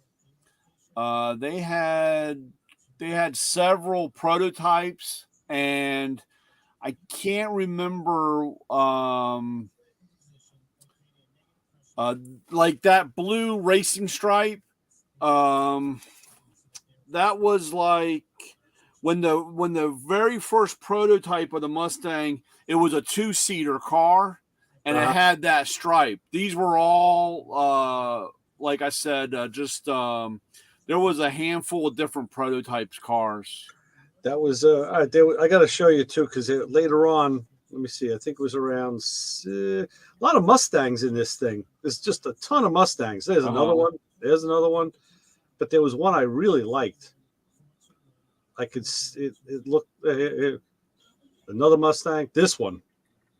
Yeah, that's a sharp looking car. Just that's like a 60. That's a 60. That's a 67. Right? Yeah. That's a 67. Yeah. With the big mouth, the big mouth, and those tires just fit right in those fender wells. Yeah, but that one with that tail light, that was I can't remember who did that. That was like Barris or something. I mean, those were they had 4 or 5 different ways with the lights. That's the same thing they tried back. They even did it with 67 and 68. Really? Yeah. At one time, they had, like, even my year, they had the bigger lights, like on a 67. Right. It looked kind of funny because of the way the thing went. Look at that guy right there. Hey, that's a troublemaker. Absolutely. You getting rained on? You getting rained on down there? Yeah, it's raining. It is. Yeah, you will be. Oh, it's raining now. Not too bad. Just to let everybody know, my aunt and cousins and my 100-year-old grandmother, they all survived. They got hit. They were right there in Sarasota. Oh, nice. So, luckily, she's a little higher up. My cousins lives a couple blocks down the road, and they got a lot of water. And she lost. They got a hell of a mess down there. But my folks are north of Tampa, and they said they had some wind and rain, but they got pretty lucky because they were on the north side of where it went in, so they didn't do too bad. But they just 11 o'clock. They just did the updated for the storm, and the old boy from Weatherbell seems to be pretty accurate. Old Joe Bastardi. He said it's going to hit probably between Charleston and Myrtle Beach, closer to the Myrtle Beach, and the 11 o'clock update showed a slight shift up the coast. So, well, that's good because I got family in Charleston. So, yes, you do. Nice to see them get missed. So I haven't really gotten a chance to pay attention to the news. It hit Florida and then kicked back out. It went through Florida. Came up the west coast and shot across to the east coast. To the east coast, and now it's riding up the eastern seaboard area. It's going to do a little chicane. It came out right about Orlando and went back out into the water as a tropical depression. Sometime during the day, it went official back to a Category 1, and they're saying that's it's picked up speed. It was running about 8 miles an hour. I think it's at 11, so it's picked up a little bit of speed, but it's still slow. So we'll see what happens. Like I said, depending upon when it, what it does or where it hits. Yeah. So and like I said, those that don't know, I'm in Charleston. So yeah. All right, guys. Well, hey, I gotta call it a night. Thanks for having me on here. Oh, it was great talking to you, Greg. Come back anytime. Yeah, absolutely. Hey, Greg, if you want to converse on with the stuff with the Honda, like I said, I've got a 2-week break, so I'm going to start back to messing with the Honda. If you get a hold of Ray has my text number. Okay. From Lewis, because he'll hook you up with all our info. Or you can get a hold of Lewis. Lewis can get you in touch with me if you wanted to ask questions of what I did already. Right. Okay. Yeah, I'll see. And yeah, I'd be down to throw some ideas your way, man. Absolutely. Okay. There's only so many things it could be. You know what I mean? Yeah, I know. Right now we're looking at a handful, and when I came on, the guys threw a few things at me. I was thinking ECM. Ray said to double check all my grounds and stuff. Always start easy. Yeah, check my grounds and stuff. But like I said, that was about the time football was starting to really get in gear, and I've walked past the car several times. Like Isaac, that's kind of exemplified by a job I did yesterday on one of my own cars. We have an 02 Mazda. All right, guys, I got to get out of here. Take care. Take care. All right, yep, take care, Greg. Guys. All right. Have a good night. You too. Right. So we, this is a kick around car. My wife used to drive it. Then I got her another car, and then my daughter drove it. Now none of them want to drive it because they all want to drive the newer car. So I use it. But the radio, it's got the stock radio with a CD and a cassette player in it, and a display went funky years ago. Mm-hmm. So the LED display doesn't display all the characters. Sometimes you tap on the lens and you get them back, and so you couldn't really adjust like bass and treble. You couldn't adjust the clock at all because you can't tell what time it was. Yeah. And then every time, of course, you did something with the battery, you lost everything that you had saved, and it was hard to get it back. So it was on my list of things, and since I have nothing to do now, I took the radio out yesterday. I took it apart, and I figured, you know what? Usually this stuff comes down to just looking at the circuit board. And I was explaining to my buddy today, I said, you look, he goes, well, what did you look for? So, well, you look for brown or blackened areas on the circuit board. That's where a part might have overheated and or burned. Then you got to go to, do you have a bad component? So I said, in this case, I saw nothing, no discoloration at all. Everything looked fine on the circuit board. No oxidation, nothing. And of course, all the stuff is wave soldered. It's all done by robots. So yeah, it's done well. I said, but what I did is I just set it up under my magnifying glass, and I went in there and I just touched up all the pins on that big display, and then the switches too, because this you move the switches and nothing would happen. And I said, it's a leap of faith because you don't know what happens till you put it back in. But I put it back in, and not only did the clock and the full display come back, but I got lights lit up that didn't light up before. Yeah. And I said, this is something that was in there since it was new. Nobody was in there screwing with it. So it wasn't like somebody touched it, and it wasn't even that it looked like it was in bad shape. But when you say ECM, it's the same. It's the same thing. See, I'm inclined to take stuff like that apart and take a look at it. Yeah, that's I stopped at the O'Reilly the other day. So my Blazer failed emissions, and I went to go pick up some stuff, and one of the guys in there, he only works on the weekends. He had he's big into Hondas, and usually if he's there, I catch him, and especially with the Honda, I'll pick his brain a little bit. And he goes, "Hey, I haven't seen you in a while." And I said, "Well, I haven't messed with it." And I told him I came on and some of the stuff we got, we talked about. And he mentioned, he goes, "Have you taken apart the case for the ECU and looked?" And everything you just said, like you look for a little bit of oxidation, the brown, if a capacitor starts leaking, and he pulled up a picture to show me. And I said, "I haven't gotten to that yet. It's on hold." And he says, "When you go back to it," he goes, like you were saying, he goes, "I open it up and just take a look." Well, I'll tell you this too. In the ECM, you're not going to see capacitors like you see in a radio or stereo gear. It's like a chip. It doesn't even look like a capacitor. Not like what you used to seeing. So don't get fooled. But I can I can't show you pictures of that stuff because I have that on my phone. But I can show you what happened. Now in the Honda, the computer is up on the floor, isn't it? Isn't it on the floorboard? Correct. It's big you problem have with that. You have a plate there, and and it attaches to the plate, and it's on the floorboard. My buddy John, we call him Honda John because he's always had all sorts of motorcycle Hondas and cars. And his wife's car, I think he bought it new. I know he bought it new. I think it was a 98 or 99. And now, like 20 years later, he had a problem. And it was with the ECM. And it was because of where it was. And they didn't have leaks. I mean, he knew the car since it was new. So he knew what did and didn't happen to it. Yeah. But I think he told me they were kind of known for ECM problems. Yeah. Now, my daughter had a Dodge Stratus. Like a late 90s? A 2001. Okay. And this car had, and I think it was an Alpine stereo. And she had actually, it was a kind of a weird failure. Came out to the car in the morning, and the windows were blackened inside. Like, what the hell happened? Yeah.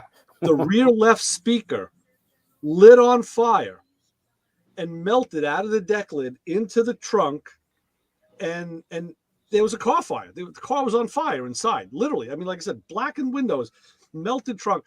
But what I found, and I said, how'd that happen when the car was off? Well, it happened. There was a problem with the stereo. And it was, this is what I found when I took the amplifier apart. So, up here you're looking at, this is actually rust and corrosion. All of this green and blue stuff over here is oxidation. Down here it was all white oxidation. Something shorted out that amplifier, which fed back to the speakers. And I can't give you any more intelligent explanation for what happened other than the speaker lit on fire and melted out of the deck lid. So that's exactly what happened to it. You think it might have arced over on that rust? Well, like the rust, it arced through and then it fed back into the speakers. Something. Now I'll show you. No, that's not what I wanted to share. Something definitely. Now, in this picture, all of these little brown things, those are all capacitors. But those are capacitors that, they're little, they're ceramic capacitors.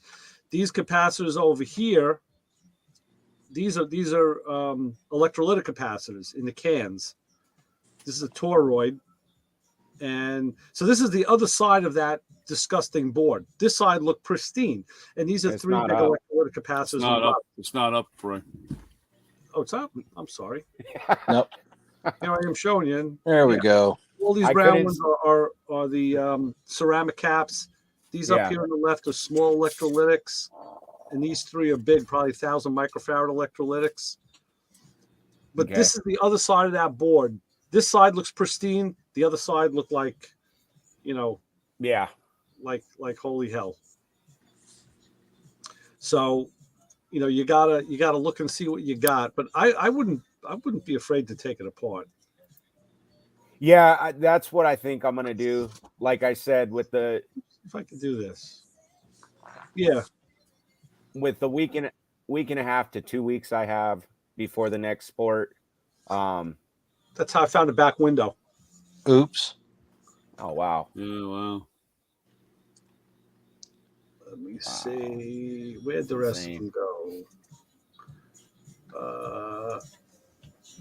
Yeah, the windshield. Oh, geez, yeah. Oh yeah. Let's see. This is the back. Yeah, the back of the car. This is where the speaker was. Did they total the car out, Ray? This is the speaker laying in the trunk in the floor. You see the voice coil totally unwound. This thing just burned. No, well, it shouldn't have collision on it or anything or fire and theft. It wasn't. It was an 01. It was just a knockaround kind of a car. But yeah, this is looking up at the rear deck lid. You're lucky it just didn't really. The bigger. Yeah, the car literally could have just. Well, thankfully it wasn't worse, didn't spread, didn't cause a house fire, Well, yeah, it was sitting in front of the house. Yeah. But it obviously burned that bad. Yeah, and then this is the inside of the case when I pulled the board out from the case.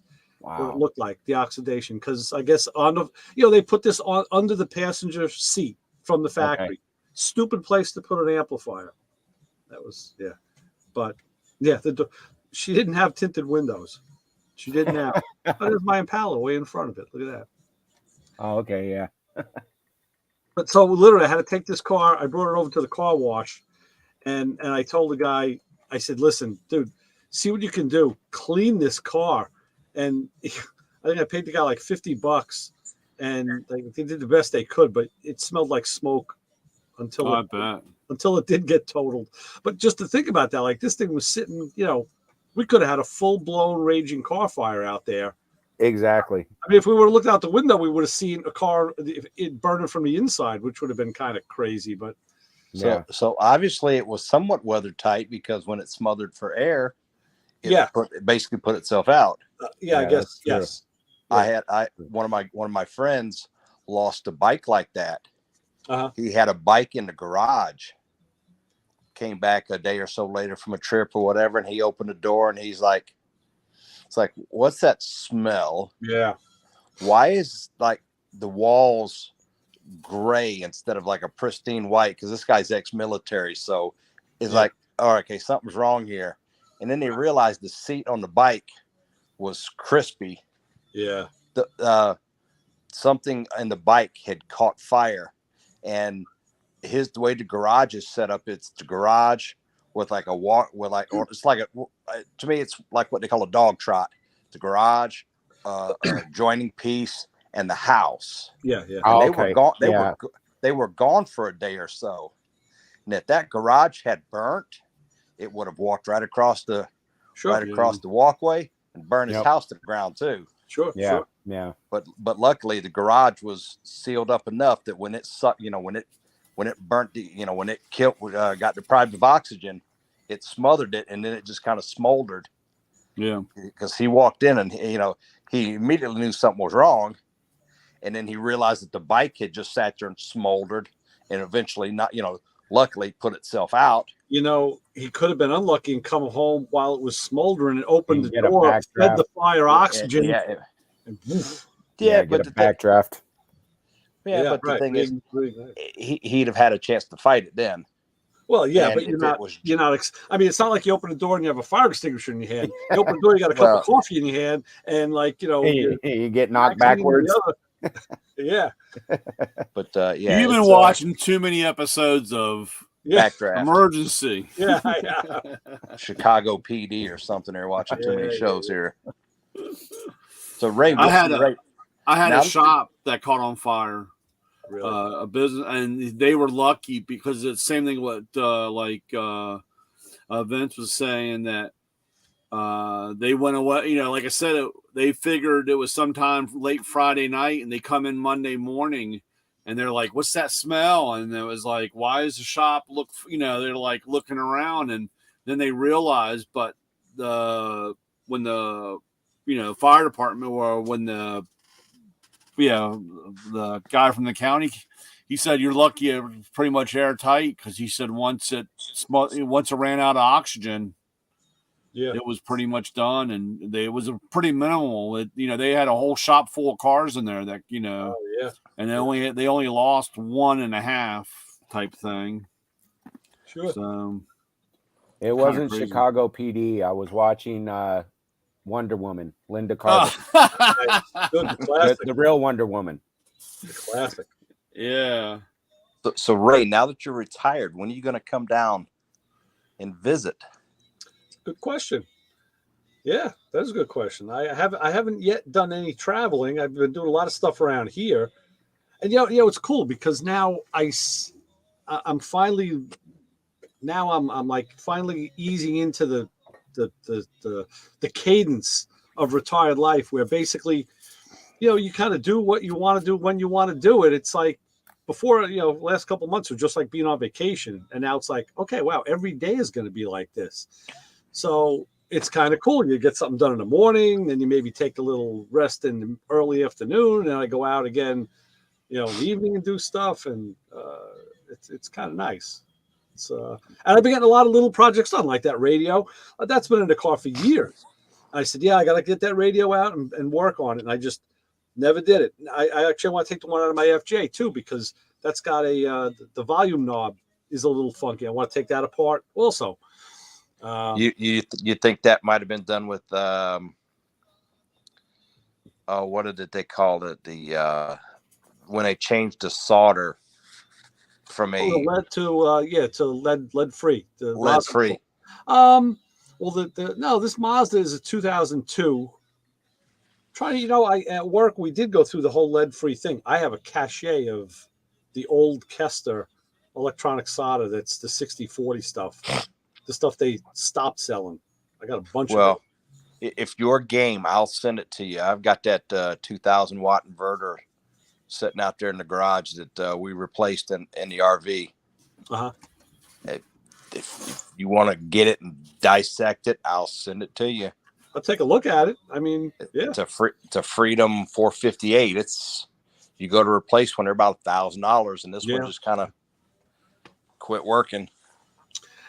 The thing is going to be, hopefully, if there's, it'd be nice if it didn't need any parts, but if there are parts, then it's going to be time to come up with a schematic and, to be able to call out. I was just explaining this to the guy, my buddy who owns the shop today.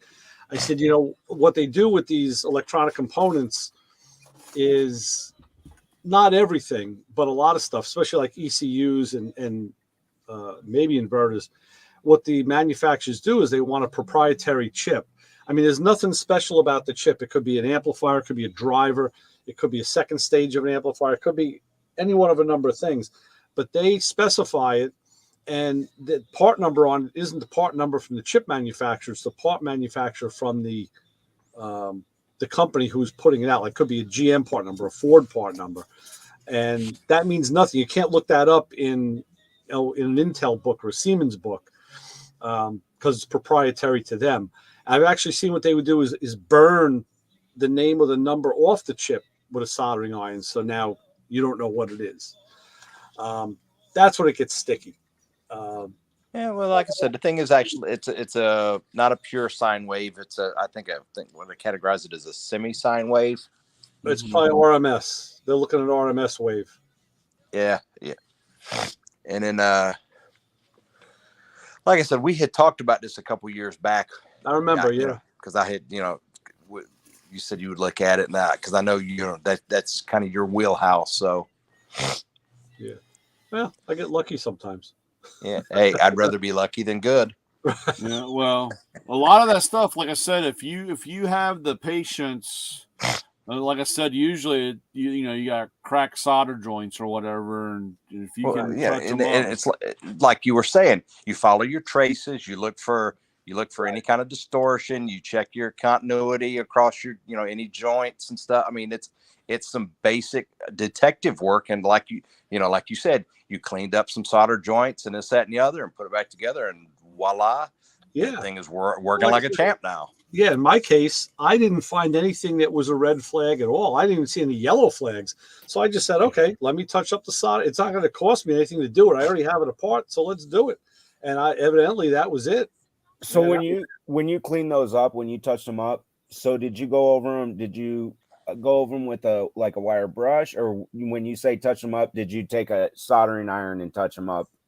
I used a soldering iron. Actually, a couple of the bigger ones, the pads where the switches were, I used a solder sucker, and I actually removed the factory solder, and then applied new stuff. But on the big chip, they had like 60 pins, 70 pins. Yeah, and they're all very close. They're within I think the standard spacing is it's just a couple mils.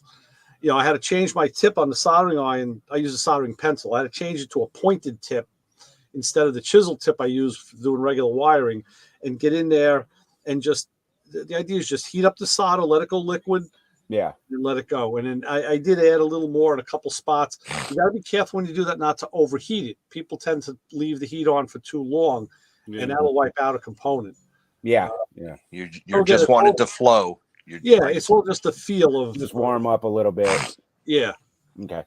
And then if I saw, once I heated it up, if I saw there was a little gap in the solder, I would heat it up and apply just a little more, just a touch, and you're done. The tendency is to overdo it, and you have to, with those things, you don't want to do that. On the 944 turbos, or even the regular 944s, the DME relay, which was the fuel pump relay, they would heat up, and you would, like I said, if you got your little magnifying glass out and looked, where the wire came up out of the solder, there would be a ring.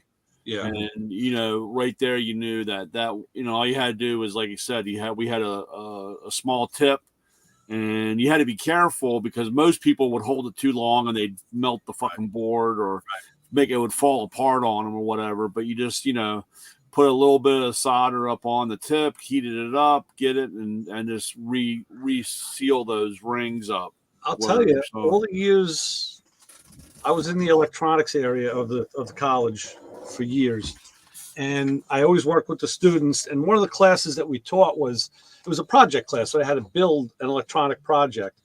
And my job, I would help along the way, help them build it, and there was a lot of steps along the way. But at the end, my main job was to troubleshoot when they didn't work, and usually 95% of them didn't work. And I found that if you taught the kids right as they were learning, that ratio at the end would go, go down. You wouldn't have as many bad ones. And the problem was, it was just like anything else. It was the basic rudiments of soldering. They didn't understand the basic rudiments. They either had cold joints, or they'd overheat it to death, or they'd overheat it and put so much solder on, they'd make solder bridges. Like Vince was saying, you get the bridge, that's a short circuit. Yeah. So, I would work with them in the early stages and trying to make them better from the beginning. And then even when I was out of that area, I still came back and I worked with the kids. And even with my engineering students that we had, I used to have a seminar once a year. I would do it like on a club hour with them, because the engineering guys, these were the smarter people, so to speak. They already had the calculus. They were, they already had, they were going to be, most of them were going to be electrical engineers, some mechanical.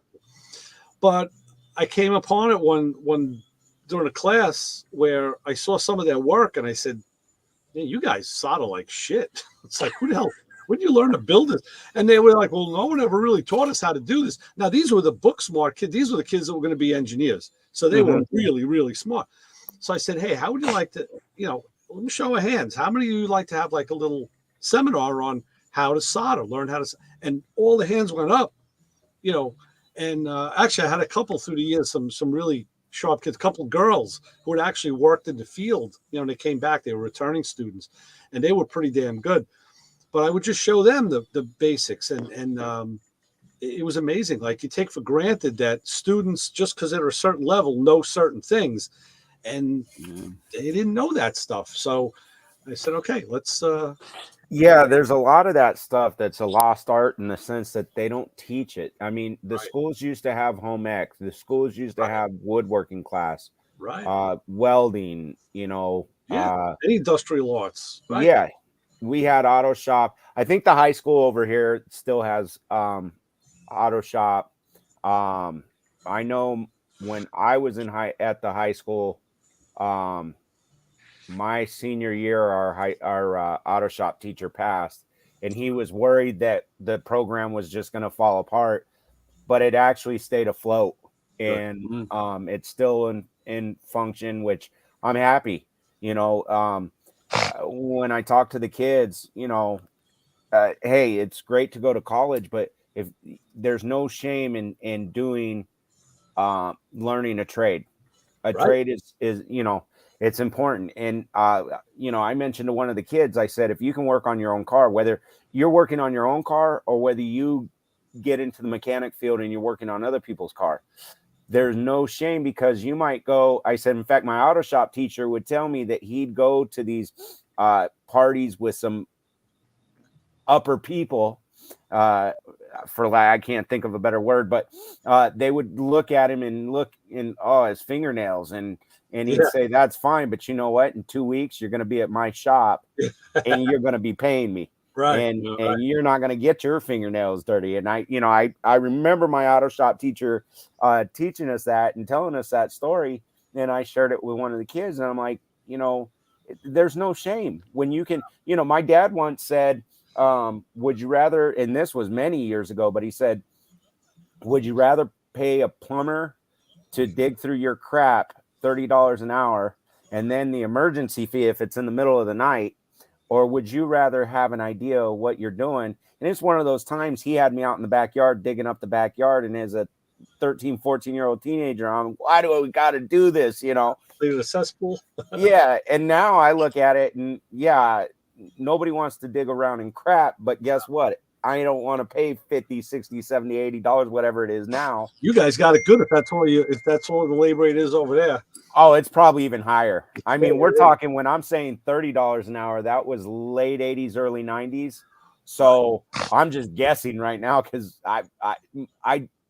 my dad taught me to do anything and everything, and if I'm not going to do it myself, shame on me, and I better pay a pretty penny. Yeah. Well, I'll tell you, even working at the shop, there's been times with something, a light module or something in the car was out, and they're scratching their head. I'm like, let me see that. I'm like, you know what? Give me that for a minute. You need that? Can I have a few minutes? I'd take it apart and look at it, and maybe there's a broken wire, or something. And I would fix it. And like, man, how do you do that stuff? And even the guy today, the owner of the shop, was telling me with the radio, he goes, yeah, I'm not surprised. He goes, you can fix anything. I was like, no, dude, I can't fix anything. I said, I can fix maybe a little more than some other people. I said, but, and the thing is, like, he's a body guy, and that's what he's done all his life, and he's very, very good at it. I said, now you have a skill that I don't have. I can't do what you do. I said, but I just happen to diversify along the way, and I love getting involved with, and I love taking stuff apart.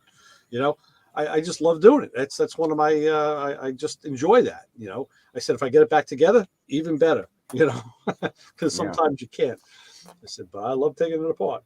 Well, like I was saying when I first came on before, or a month ago or whatever, I started listening to you guys. I listened to you before the shutdowns, but it was sporadic. It got real religious, me listening to you guys during the shutdown. But also, I said I was working in the bathroom doing some drywall work. We had a leak in the ceiling, and it leaked through and right into the tub. Yeah. Well, we ended up having to get the roof worked on. We were able to get it, insurance covered it. Initially, my wife asked me if I could do it, and I said I can, but it's going to take what'll take a crew a day and a half, 2 days. It's going to take me a week or more. Right. And it's going to go piece by piece, but I really don't want to be on that roof. Right. Well, we got it covered. And I told her, I said, I'm not touching that drywall until we get the leak taken care of, because you're just shooting yourself in the foot. Sure. Anyways, but yeah, during that time and during the shutdown, we had it all repaired where I could work on the drywall. And I got up there. I pulled out all the insulation. I pulled out, got everything bare.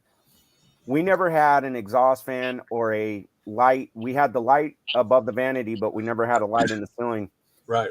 I installed, ran the electricity for a ceiling fan and light with the speaker system, which was nice. Oh, cool. But then I cleaned out all the mold. Of course, there was mold up there. I cleaned out all the mold, bleached it and peroxide and everything. Let it sit. Put in the drywall or the insulation. Got it all together. It looks perfect. Now, if my father walked in there, he'd say, that's a little crooked. That's, you know, but that's, again, that's what he did for a living and stuff. So, right. That's right.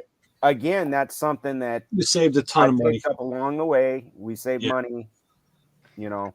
Well, it's like case in point now. I was just, when my buddy was dropping me off, he's a handyman. He does a lot of work, you know, construction stuff also. And I said, listen, Mike, I said, I need a handyman. I said, because I got 2 little doghouse dormers on my roof, and the peaks of it, the molding comes down and then it returns down the sides. It was painted. The rest of the house is aluminum sided, but that was still painted. It never got trimmed out, and it needs to be repainted. The paint, I had the house repainted years ago, and that's flaking off. I said, now I could put a ladder up, and I can get to the front peaks. I said, but the returns that go back to the side, now you got to be on the roof. It's like a 45-degree slope. I said, I'm not doing that because I know what's on the bottom when I fall. You know, and he just literally fell off a ladder over at Christmas and broke his leg. Really, he goes, "Oh no, don't do that." Wow. I said, "I know what's in store if I slip off that roof, so I'm not going to do it." I said, I don't have enough time ahead of me to heal like I would need to these days. If I was 20 years old, maybe, but not now. Yeah. So I said, if you know a guy, I said, I'd rather pay a guy to do, and that's a big part of it too. No one went to back off, and sure, I could do it and do it for not a lot of money, but the cost of being hurt is worse than paying somebody to do it who has the right equipment. Yeah. Well, and see, that's the same thing like with all the maintenance and everything on my tractors. I can do it all, but it's the time that I would rather. I've got a shop that knows that we work good. I don't have to go behind them, but I kind of peek here and there, but it's because my time right now is worth more than the money is. Yeah. So rather than me, and plus, what am I going to do with 24 gallons of used waste oil and filters and everything else and all that? Just let the guys go over there and check everything out. Done deal. Well, so Ray, how did your actual drilling and tapping lessons go? Because you had a guy that was working with you in the shop there. Oh yeah. He kept breaking drills and you were like, wait a minute, because you've got the wrong. He was using the wrong drill size to all that, and you were kind of took him under your wing and was teaching him. I've done that to a number of people, and once I showed him the tap drill chart and I showed him how to read it. Yeah, I was gonna say that's the money right there. Is once you get the chart, and it's like you need to tap to this size. This is your drill. This is your, and now like what I did is there's a cabinet. I have a cabinet at the shop where I have my stuff in. I took that tap drill chart and I put magnets on it right on the front of I said, here it is. It's right on the front of the cabinet. If you lose yours, there's one right here.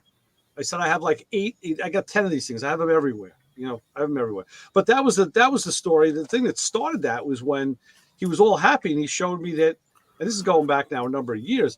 He showed me, oh yeah, look what I bought. And there he had like an 80-piece Snap-on tap and die set. And I said, you idiot. He's like, what? I'm like, why do you buy that from the Snap-on guy? Well, and we had a talk previous about him buying tools from the tool truck. And his dad was dead set against it. He's a who sold the tools in the green Hamilton cases? S&K. S&K. His dad has a toolbox full of S&K, and Craftsman. I said, there's nothing wrong with them. I have some SK stuff too. I like it. I've got SK wrench sets myself. I like them.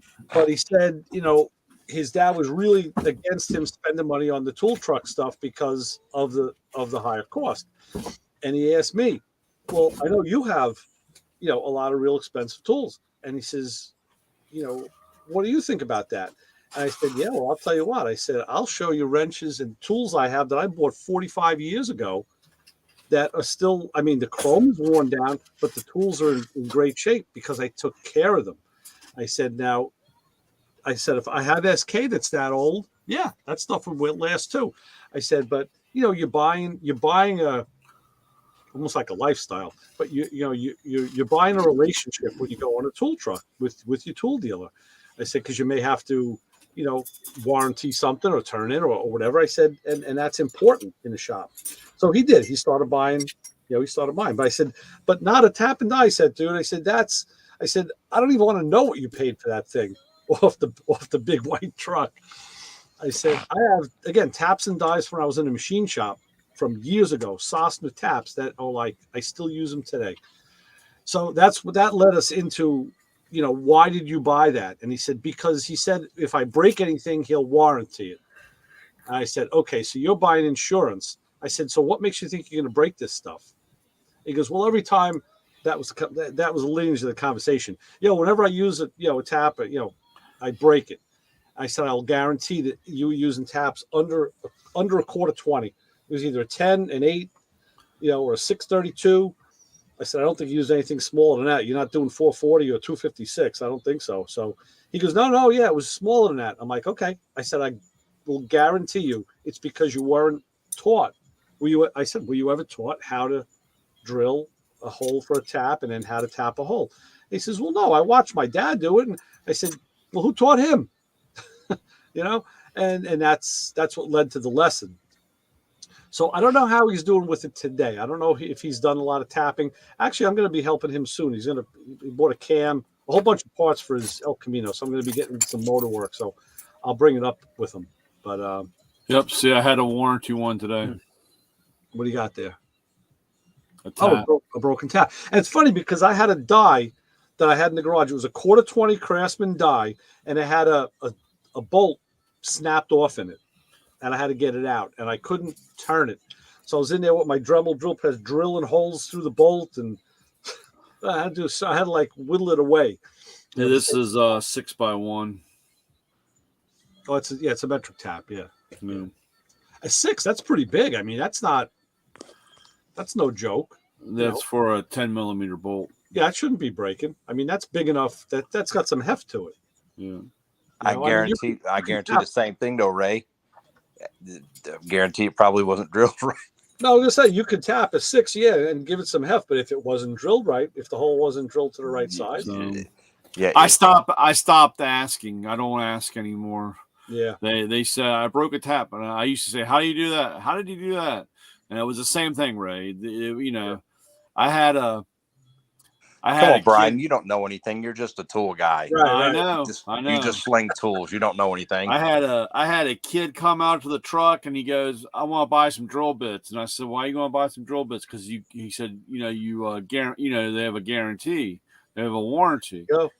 And I said, "Well, yeah, the first row doesn't, but the 2 rows don't," and blah blah blah. And I said, "Really, I said, okay," and I sold him the drill bits.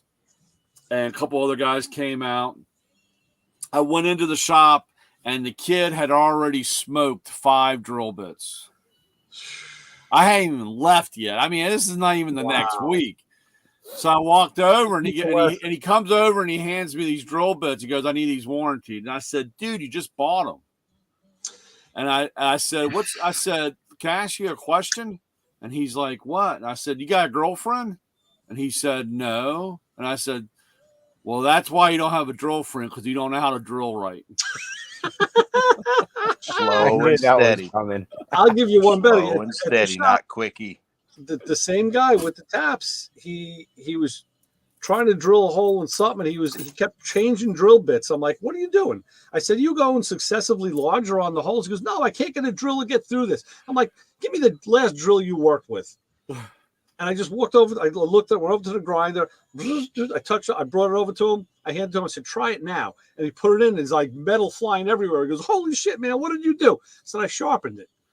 He says, "You did it? How'd you do it so fast?" I said, "Well, it's a small drill." I said, "It doesn't take long." I said, "Plus, it wasn't that bad. It just needed to be refinished. It didn't need to be totally shaped."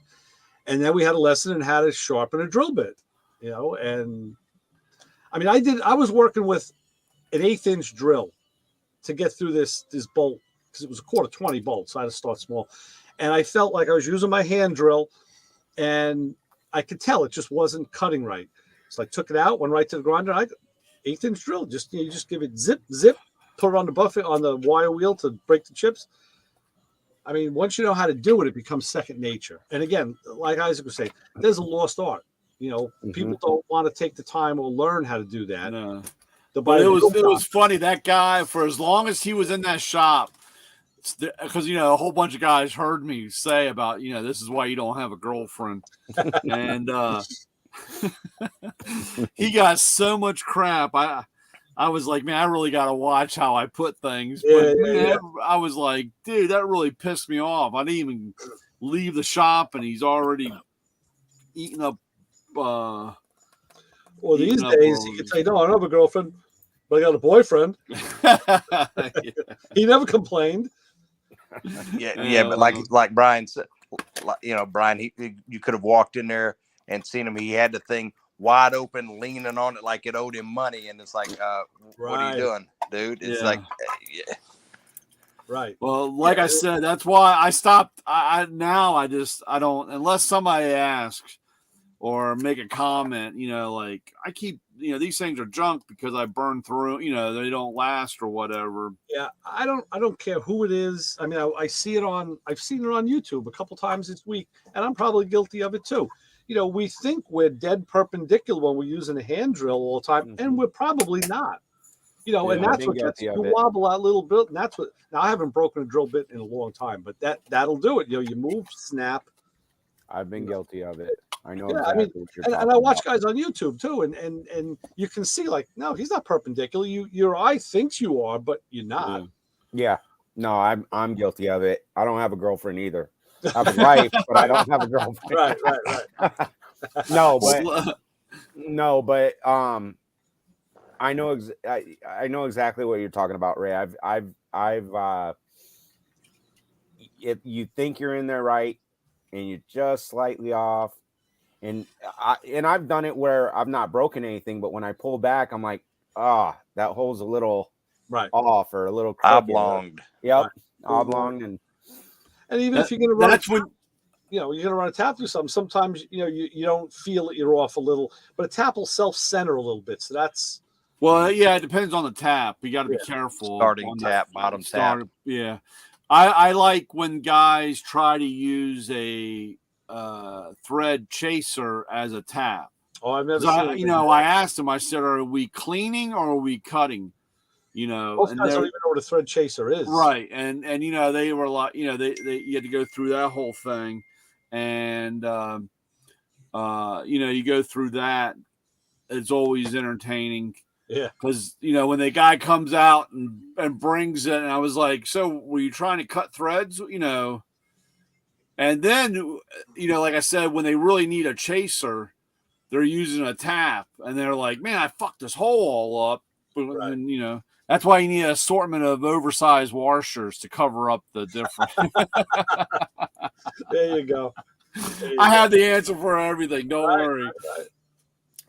Well, I remember my dad telling me with drilling, even with cutting metal with a cutoff wheel, let the machine do the work. Let the drill do the work. Don't force anything. In fact, I think I remember him telling me, don't be an ape or don't be a monkey with it. Just same thing with the saw. Yeah. Let it do the work. Yep. That's right. And you can feel it. You can feel it. You can feel the difference. Oh, yeah. When it's working, it's working. You're just along for the ride. Yeah. Just steer it. Well, I mean, so many guys. I mean, that's I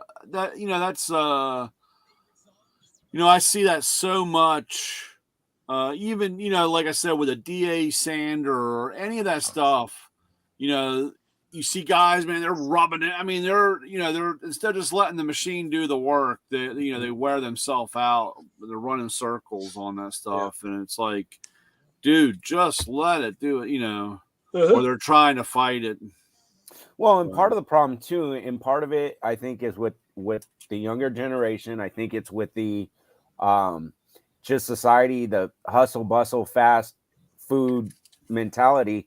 You get in a rush, because I've done it myself. I can admit it. And I'll use the chop saw to cut some steel, and I get to working on it, and I get in a rush, and I'm like, wait a minute, I'm not letting the machine. I'm trying to force. I'm gonna break something, or I'm gonna get hurt. Yeah. Not to mention you cut it crooked. It's crooked. Yeah, it's crooked. You start putting pressure on it and all that. The blade's deformed, and you start moving stuff. It's like, why isn't this thing cut straight? Well, because it's. And then you end up costing yourself more time, anyways. And like I said, I can be honest and say I've been a bonehead and done it myself. Yeah. Like you said, we all get kind of we start going, okay, this should be a little quicker. This should be a little quicker. This it just slow down. As the old saying goes, I know Ray and them have heard me say it. It's you get busy where you start trying to push a rope. Yeah, it doesn't work. Yeah, it's like trying to shoot pool with a rope, trying to piss up a rope. I mean, there's other. Yeah. But you don't pull. You don't push that rope. It doesn't work. So right. Yeah, but yeah, right. Like I said, whenever you're ready to come down and visit, I told you I'd deep fry you a turkey. Oh yeah, deep fry a turkey. Come on. Yeah. Ray said he's never had one, so I said, no, I never have had a deep fried turkey. I deep fry him a turkey when he comes down. I'll tell you what, my wife made eggplant rollatini tonight for the first time, and it came out excellent. Eggplant, yeah. That's an Italian specialty, and it came out really good, man. Oof. Yeah. But yeah, I want to get down. I want to get back down to North Carolina in the winter. I want to check it out in the winter and see just how nice it really feels down there. And that's North Carolina, you said? Yeah. And my son was at Fort Bragg. Okay. Yeah. And I'm still thinking, Brian, about doing that. I'm thinking about maybe taking the Amtrak down. Yeah. Take it down. I know it goes. I don't know. I got to see how far it goes. I know it goes to Baltimore. Yeah. But just take it the hell out of here, so I don't have to drive out of here and then get a car down there. Oh yeah. Yeah, that could be fun. Yeah. That's the one thing I've never done. I've worked on planes, automobiles, the whole 9 yards. Planes and all. I've never been on a train. Never been on a train. I worked in the airlines, trucks, cars, boats, buses. Actually, my wife and I went down to Maryland when she was working. We went down there on a business trip on the Amtrak. And we were down there like, I don't know, it seemed like it was like an hour change. Yeah. It was like nothing. It's nice. I get these business class cars and you sit there. It's nice. You get to look out the window, see the scenery. That's the way my brother comes home. Yeah, I know. It's really nice. Yeah. When the girls went up, they went up it was before the pandemic. They went up and did Times Square. Right, that was what they did. They got on I think they have I can't remember. It was yellow. Oh, that was the one time was the bus, and the one time was a train. That was a bus. It was like one of those 25, $29.95, and you got it on a bus, and they went up on a bus. Yeah, I'd rather do the train. It's quicker. And then they did the train. I think they did the bus and then a train coming back or something. They've done it twice. They've gone up the Times Square a couple times. They went up to see the Rockettes during Christmas time or whatever. It's a great show. It really is. Ray, I'll send you some information on a special train. Okay. The bourbon ride. Nice. There is one. We were looking. There's something that goes out in North Carolina. I think if it's out of Charlotte or Raleigh, and it goes up through the mountain trail. But it's just like a day trip on the train. That's like I said, because the wife and I were talking about doing it, and it's like I think it was in October or one of the months, you can do a diesel train or a steam train. Oh, wow. And you do a tasting basically. So you get all the bourbons and, like I said, I got the information. I'll shoot it that way, but that looked like it was a lot of fun to do. So yeah, that fella that was on with Lou last night, I forget his name, Bubba. He was talking about he was doing it. John asked him what he drinks, and he said he's a bourbon man. So he says he's been drinking this Knob Creek, bourbon, and I've seen it in the store. I think I had Knob Creek once, but I got to look into that. So, I bought my mom a bottle of Knob Creek because she likes specific kinds of stuff like that, and it was I heard John ask him, "What do you drink?" And I'm thinking, okay, what if he asked me that question? What do I like to drink? I like bourbon. I like tequila. I like rum. I like Jägermeister. I like Yukon Jack. Let's see, what else do I drink? Anything under the umbrella there, I keep going. It's like I'm gonna sound like a freaking alcoholic. Or you just say, I do everything except a wine. I don't do wine. I'm not a wine drinker. I'm a wine drinker. I like sangria. Yeah, I don't. That's about the only wine I think I do like is I actually drink cheap wine. I'll drink Night Train. I'll drink Mad Dog. Mad Dog 2020. That's good old days there, man. Brian, you know what the MD stands for? No. Mogan David. Oh, Mogan David. Yeah, it's like Manischewitz. That's what the MD and MD 2020 stands for. It's Mogan David. Table wine. Wow. I always called it Mad Dog. Dog. 99.9% people call it Mad Dog 2020, but that's what the MD actually stands for, is Mogan David. About 25 years ago, my buddy TJ and I, we just got the wild hair and said, talking about stuff like that. And he said, "You ever had Night Train?" I'm like, "No." I said, "What about, Mad Dog 20? No, never had that." So we went on a quest. We started going out to liquor stores and we couldn't find it. And finally, where I am, there's always like a not so great town near better towns. And the one guy says to me, "Guys, like, what are you doing in this town looking for that kind of wine? Like, you're not going to find it here. Go over to this town over here." And sure enough, we did. Like where you see bodegas and all. Like we walked in, had the plexiglass up, and he had her. So I bought Night Train. I love the label. The Night Train label, I think, is one of the best looking wine bottle labels I've ever seen in my life. But I think I liked. Let's see, we had that Night Train. What's the other one? It wasn't Muscatel. There was another cheap one that I liked. I actually did like Thunderbird. Yeah, Thunderbird. Yeah. I like the Thunderbird. Yeah. That's I was gonna say you had to go to the Bogota and get you some cheap cheap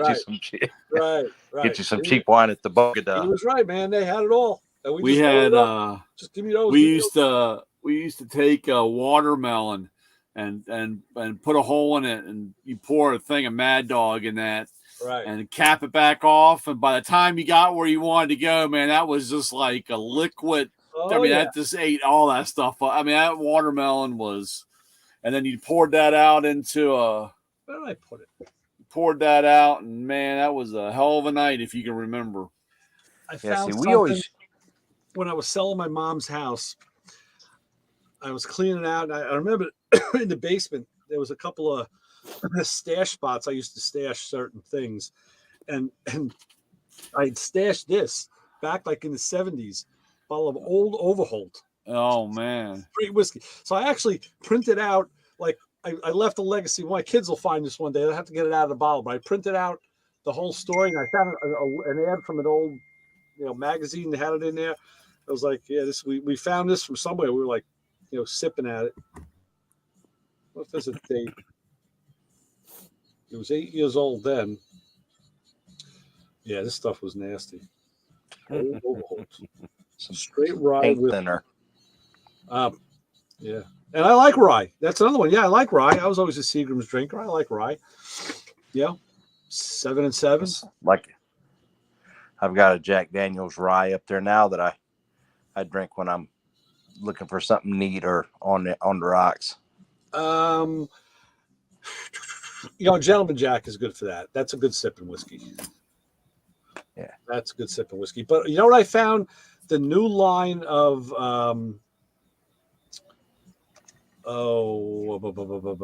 it's a honey. They made a honey whiskey. Let me see. I got to find a picture of it. Jack Daniels. No. It's another old Evan. brand. Evan Williams. No, more common. It's that Fireball, right? No, not Fireball. No. Fireball's kind of new. I'm gonna kick myself because it's a very common. It's an old name in whiskeys. I know what you're talking about. Not Sailor Jerry. That's rum. That's what I thought. Jim Beam. Yeah. And this Jim Beam honey Yeah. is very nice. Neat or on the rocks, just sip it. Very tasty. Have you tried the Red Stag Jim Beam? Red Stag's another one I was drinking a lot of. This is another one of my favorites. Jägermeister and Dr. Pepper. Jägermeister. I just had one tonight, man. I love this stuff. I keep a bottle of Jaeger in the freezer. You mix it with Dr. Pepper. It's a root. It's very, very good. I just take a little unaged white whiskey and mix some other things with it. And can't see that. I don't know why. No, yeah, washed out. I can see white. it here. Yeah, it's whited out there. Yeah. That's Red Stag. That's Black Cherry Red Stag. Yep. Oh, here we go. I don't know if you can. Now, you see? No. I don't know. Yep, I can see it. That ain't helping at all. No, No, helping. it's Thunderbird. Thunderbird, man. Bottle of Thunderbird. Yep. Yeah. I wished I could find some more of the stuff I bought years ago. It was a Crown Royal. I won't say experiment, but a blend that they did. God, probably 10, 12 years ago, called Cask 16. Where they finished it in cognac barrels. Oh, I saw a show about that, about how the barrels are the most important part of any aging process is, Jack Daniels have used the same barrels, but then I think they change them after a certain amount of time.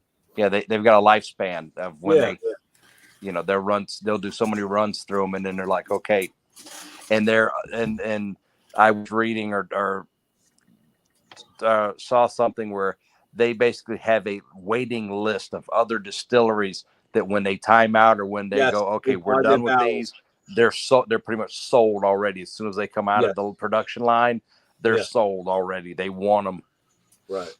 There was of course, the irony to Jack Daniels was it's made in Lynchburg, in a dry county. Dry county. It's a dry county, yeah.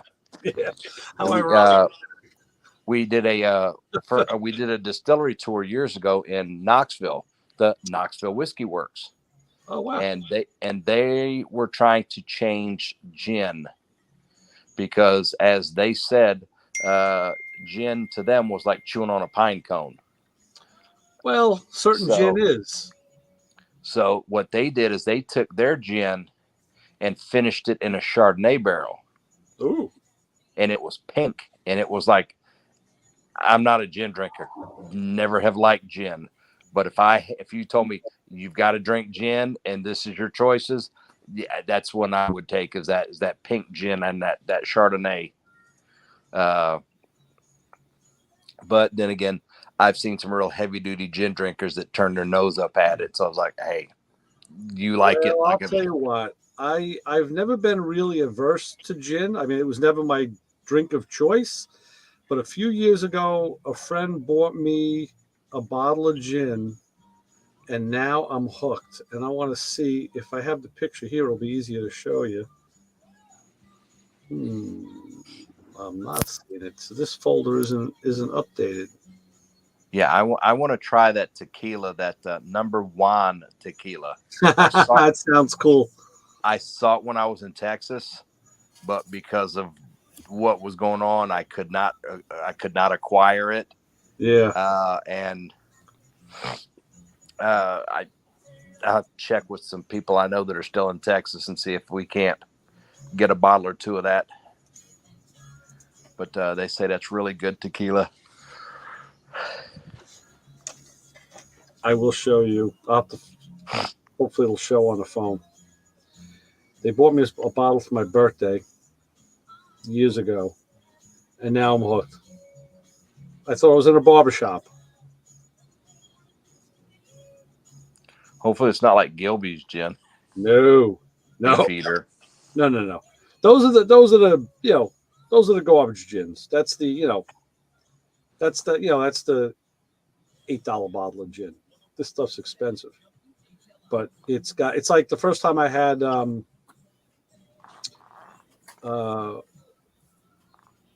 vodka. Tito's? No. Top shelf vodka. Stoli? No, I thought he was going to give me wait. Stoli. It wasn't Stoli. Can't think of the name. So I'm thinking about gin. Well, like I said, I'm turning into a pirate as I get older. It's all just rums and whiskey. That's not Bombay. Bombay Sapphire. Okay. And it reminds me of a barbershop. That's like when you put the combs in the solution there. That Bombay gin is phenomenal. That was like the first time I had Grey Goose. That's the vodka I was thinking, Grey Goose. And I want, my friend says, I was at his house for New Year's, and he goes, hey, how about some vodka? Yeah, okay. I said, yeah, vodka tonic with a piece of lime. He goes, no. He goes, you got to drink this either straight or on the rocks. I'm like, oh shit, here we go. A little early, but I said, okay, give it to me on the rocks. At least if I after I can let the ice melt. And it was Grey Goose, and I swear it was the first vodka I really tasted and said, wow, this does have a taste to it. That's potato nice. Water. Very nice. Yeah. But I was impressed. Yep. But you still going to the diners on Friday morning, Ray? Well, no, not like I had been. I was at a really good diner today, though. I took my buddy Mike to a diner out east. And he's like, man, how do you know all these places? I said, I know all the diners out here. I got something that could interest Brian and Isaac over there. Some reading material. That's a Porsche. Porsche, 75 years. Yeah. Yep. It's a hardcover, man. This thing weighs a ton.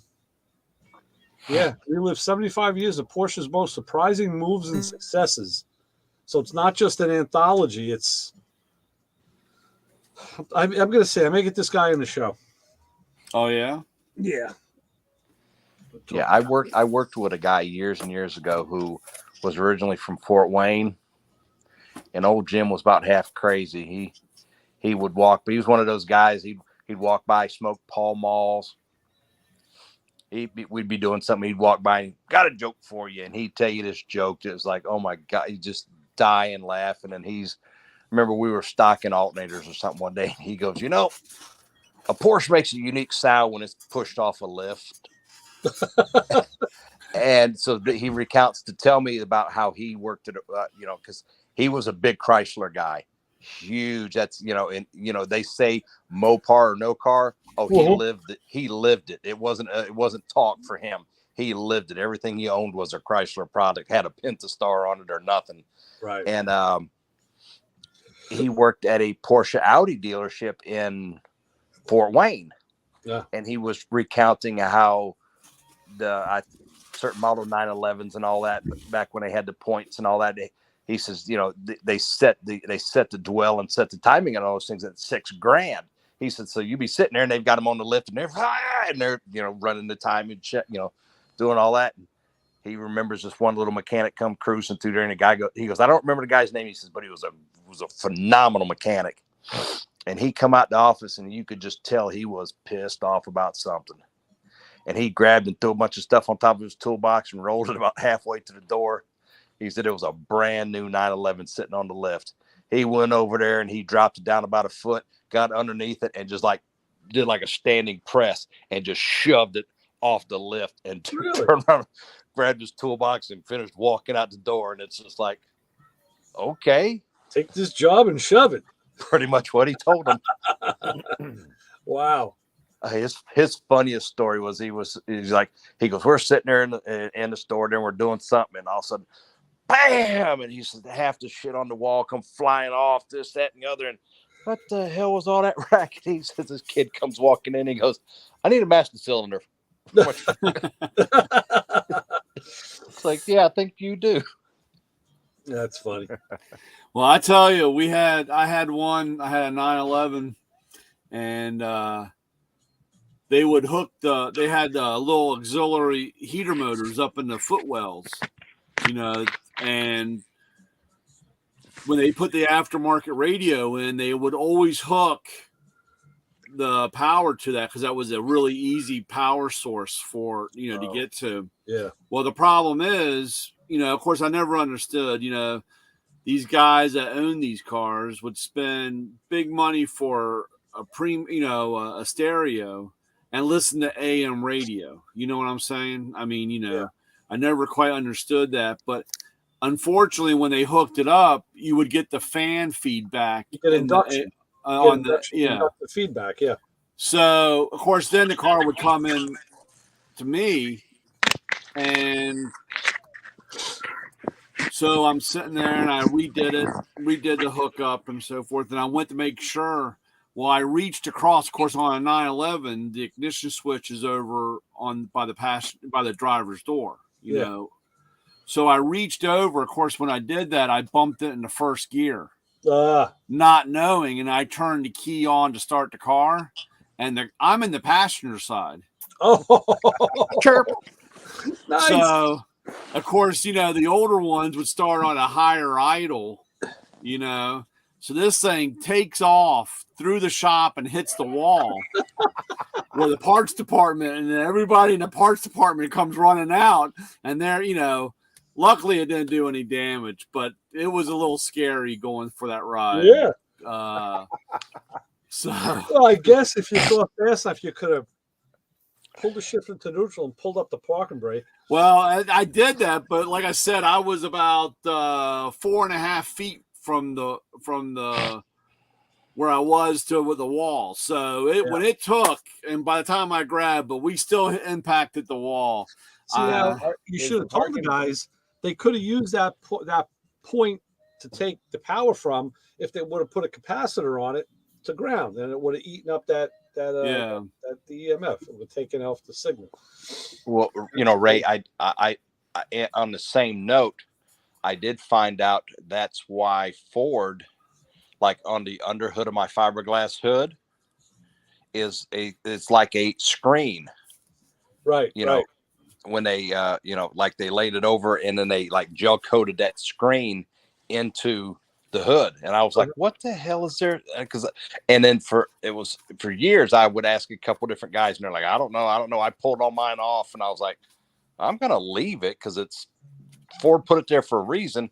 And then one of the old timers comes by and he goes, believe it or not, he goes, it's for the radio to and I was like, you know what? That's so damn simple. It makes it. I'm surprised I didn't think of it. Yeah. Sure.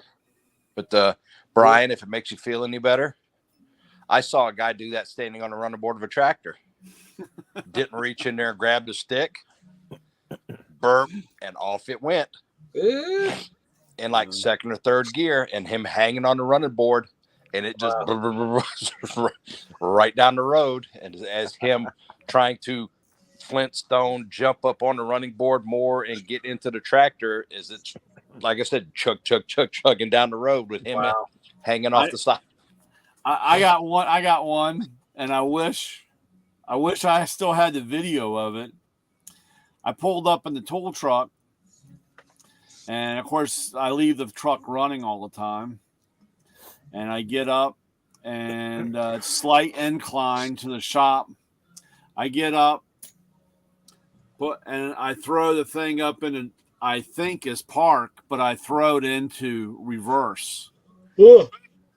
I slammed the door, locked it, and as I'm walking up to the shop, the guy goes, "Is that your truck?" And the truck is going down the road, backwards the wrong way. Wow. So how'd you my fat ass is running after the truck, and that's when I first started. And I had one of those keychains with the stretchy thing, like a janitor, and I'm like running along doing one of these things, hopping, trying to get the key into the lock. Oh geez. and unlocked it and got in it. And Wow. I reached in and jammed it up in the park. And of course, you hear that, ding, waiting for the pin to break. Oh, it was a mess, dude. That's amazing. Well, and everybody just sat there and said, that's about it. Watching me run after the truck driving. That's amazing. Thank God I didn't kill anybody that day. I have two for you. I have one. I was working for doing security on a site out in the outskirts of town, and at about 7 or 8 at night, we had to lock the gates to this access road. And that day, I was behind on my rounds, so I come flying around in the security truck, and we'd pull up, we'd lock the gate, and then we'd drive about 1.5 miles down to the outer gate. Well, I jump out of the truck, thought I put it in park. I jump out in a run to the gate to get it swung shut, and happened to hear something and look back, and there's the truck gone. So I'm running back in the truck and get it. Have to back it up. The gate's swinging. If anybody comes through, they're not going to see that because it's not fully shut, but it's swinging where it'll tag somebody. So that I got that. That was funny. But then I did a job for a warehouse company where we would do deliveries to doctors' offices. And I got used to, once I got to certain congested areas, and when I say congested, like numerous deliveries, I'd have my seatbelt off because I'd be in and out. And for whatever reason, I jumped in, put my seatbelt back on, went to the next stop, a building over, and I throw it in park, open the door, and I go to dive out, and the seatbelt yanks my ass back into the truck. That's funny. So I don't know which was better, the time I had to chase the security truck or the time. Now that it was dark out, nobody saw that. The one with the doctor's office was the middle of the day and the parking lot full, so that was probably funnier. Yeah, wondering what was going on. Right. Yep. Well, guys, I gotta get ready to run. Yeah. I know. I'm going to get out of here too. I'm getting tired. But I just want to say that I successfully did get those 2 ratchets apart yesterday and just gave them light oil. What a difference. I tell you, what a total difference. You wouldn't even know they were the same ratchets. Yeah. I tell a lot of guys, if you just spray them down a little bit with some WD-40 every once in a while, it makes a big difference. Yeah. I actually, you know how you were talking about that barbershop with the jar?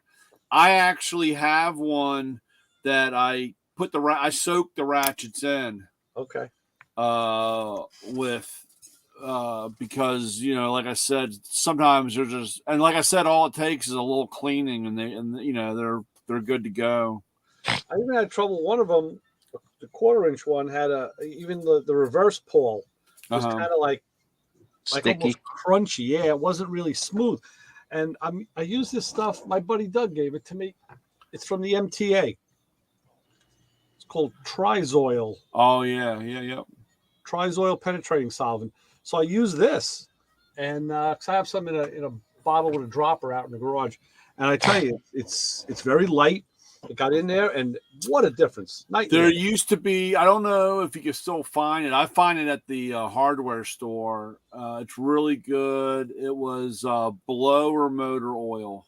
Oh yeah, and it was a little bottle. I don't think I have one in here. It's a bottle, and it had a straw that pulls out and expands. It's like that long, so that you can get up in the dash and put a couple drops in a blower motor. Oh, cool. And I can't remember. I have to show you. If you can find it, it's really good oil. I mean, it's really. They did everything, dude. We had, you name every type of grease, oil. They've gone back and forth. And we had a lithium moly grease that we used to use, and it worked really good. But when we changed manufacturer, we had a problem where the grease would get in between the teeth, and it would hydroplane. It wouldn't. It was really bad. And then we had to then we were getting them and cleaning them all out. Well, and for years and years and years, we used Marvel Mystery Oil. I was just saying, especially since you're up in the 90, 96 tooth range, that's very, very fine. Yeah, and the Marvel Mystery Oil, I still think works better. They said it. I don't know if they had an issue getting this stuff or they had something, but they told us not to use that anymore. Wow. They said ask them if they want some Aerocrawl instead. Yeah, I have that too. I definitely have that. That's good stuff. I like the Aerocrawl. I like that stuff I sent you, Ray. That the stuff in the yellow can. What was that? Oh yeah, what was that? Was it like HFC or HCF? It's one of the Mule Head brands. Yeah. Yeah, because I was talking to Lou about that one time years ago, and I'd asked him if he'd ever heard of it, and he goes, "I've heard of it." He goes, "I've heard it was really good stuff." He goes, "I've never used it." And a couple days later, I think that's when I sent you your little care package, and I've got to send you another package, Ray. I've got some other stuff that didn't go in the other packages. I was like, how the hell this was supposed to go to Ray? I'm waiting for Brian's care package. Maybe I'll get it by my birthday. By your birthday? I know. I really need. I got a whole pile. You have a whole pile over here, Ray. You know what the only problem is? What? My birthday just passed. Oh. So you're too late. Well, you'll be ready for next year. I can't wait that long. Oh. Yeah, Ray's got a whole pile. Look at that. Oh, the new Batman. You got the second one, the second version. Is that what that is? Yeah, it's the grayer one. There's a black. The first one was a black one. Yeah, it was black, and that one's like a grayish. I saw this at the store the other day. Yeah, that's from the new movie. Yeah. I only do the 66 one. You know, from the TV show. Yeah, that's the one that I sent Lewis. Yeah. They had I don't have it. I took a whole bunch of stuff out to my storage unit. A couple good ones, guys. You ever see this stuff? Triflow. Yeah. Triflow. I've heard of that. This is actually very good. Vince's favorite. Yeah, that stuff's great there. Aerocrawl. I'll tell you, my friend turned me on to a couple cans of this stuff. This Gibbs. Yep. Yeah, I've never Gibbs brand, which it's like foamy. Really, really good. Trucker, farmer, guns and mechanics formula. I want to know if that's I can't remember the name of the stuff I have, but it's like a yellowish foam or you spray it on and it really kind of puffs up. But I don't know. I can't remember. That's different. What's the one that had the teardrop, like the drop? Liquid wrench? No, not liquid wrench. Not Linfield. It's an L. It starts with like an L. Huh. I see it all the time, and they claim it's all trucker, heavy duty, farm stuff. I found it now whose is it? Is it Seafoam Deep Creep? Yeah, Seafoam. Yeah, I got some of that. That stuff works really well. Believe it or not, Ray, it's just Seafoam. I know. Well, it's the same formula because I talked to one of the engineers at one of the trade shows, and we were talking about that, and he goes, "It's the same stuff." He goes, "They just bottle it a little different, put it in a little different than just you dump it in the thing." I said, "Well, I mean, I seen a guy take a Suzuki TL1000, and these guys hated these things because that was the twin 1000cc." Known for having bad problems with the injectors. Well, he pulled the injectors out of it, put a little tube on it, filled it full of Seafoam, sat there with a 9-volt battery pulsing that, just trying to get the thing to get it to where, and eventually with that Seafoam on it like a deadhead, just kept, after so long, it started to actually react. And then he kept on, and then he got to where it would actually, it would pull the seat, it would pull it out, it was doing what it was supposed to do. And They dumped it all out, put it back in the bike, and got the thing to run, and just laid the tank full of premium and seafoam. And said, he goes, man, just go run. He told the guy that owned it, he said, take that thing and run the shit out of it. Yeah. I would put see this what stuff happens against anything. And there's your teardrop. Yeah. I would put this stuff. My friend Jeff, when he's the glass guy, he was doing the regulator adjustments on my Pontiac, and he was taking something apart, and he couldn't. I forget if it was a nut or a screw. He couldn't get it apart, and he had some penetrant, and he says, "Damn, it didn't work." And I'm like, "Well, what are you using?" Yeah, he goes, "This stuff's the best stuff. Nothing works better than this." I don't remember what it was, but I didn't have any. He goes, "No, I think you're going to have to get a new mechanism here because, I can't adjust this one." I said, "Well, hang on. Let me give you something to try." And I gave him a can of silica oil. And I said, he goes, "Listen, nothing works better than this stuff." I said, "Just do me a favor. You're in my garage. Try this stuff and just see." Well, he put it on there. We waited a few minutes, and damn, if it didn't loosen that thing up. And he says, "What is this stuff?" I said, "Well, here, you can have the rest of this can." I said, "You'll remember it. It's Aerocoil, silica oil, whatever." I only use that. That's the last. I mean, I'll try other stuff, and then that comes out. I have I have 5. I bought a 1 gallon, can of that stuff. I have the liquid too, and I put it in a sprayer. And at the shop, I just have it in a sprayer and I spray and now the whole shop smells like it. It's got a nice smell to it. That stuff reminds me. The Aerocrawl reminds me of Marvel's Mystery Oil. It's got that same. It does have kind an of aromatic smell. Yeah.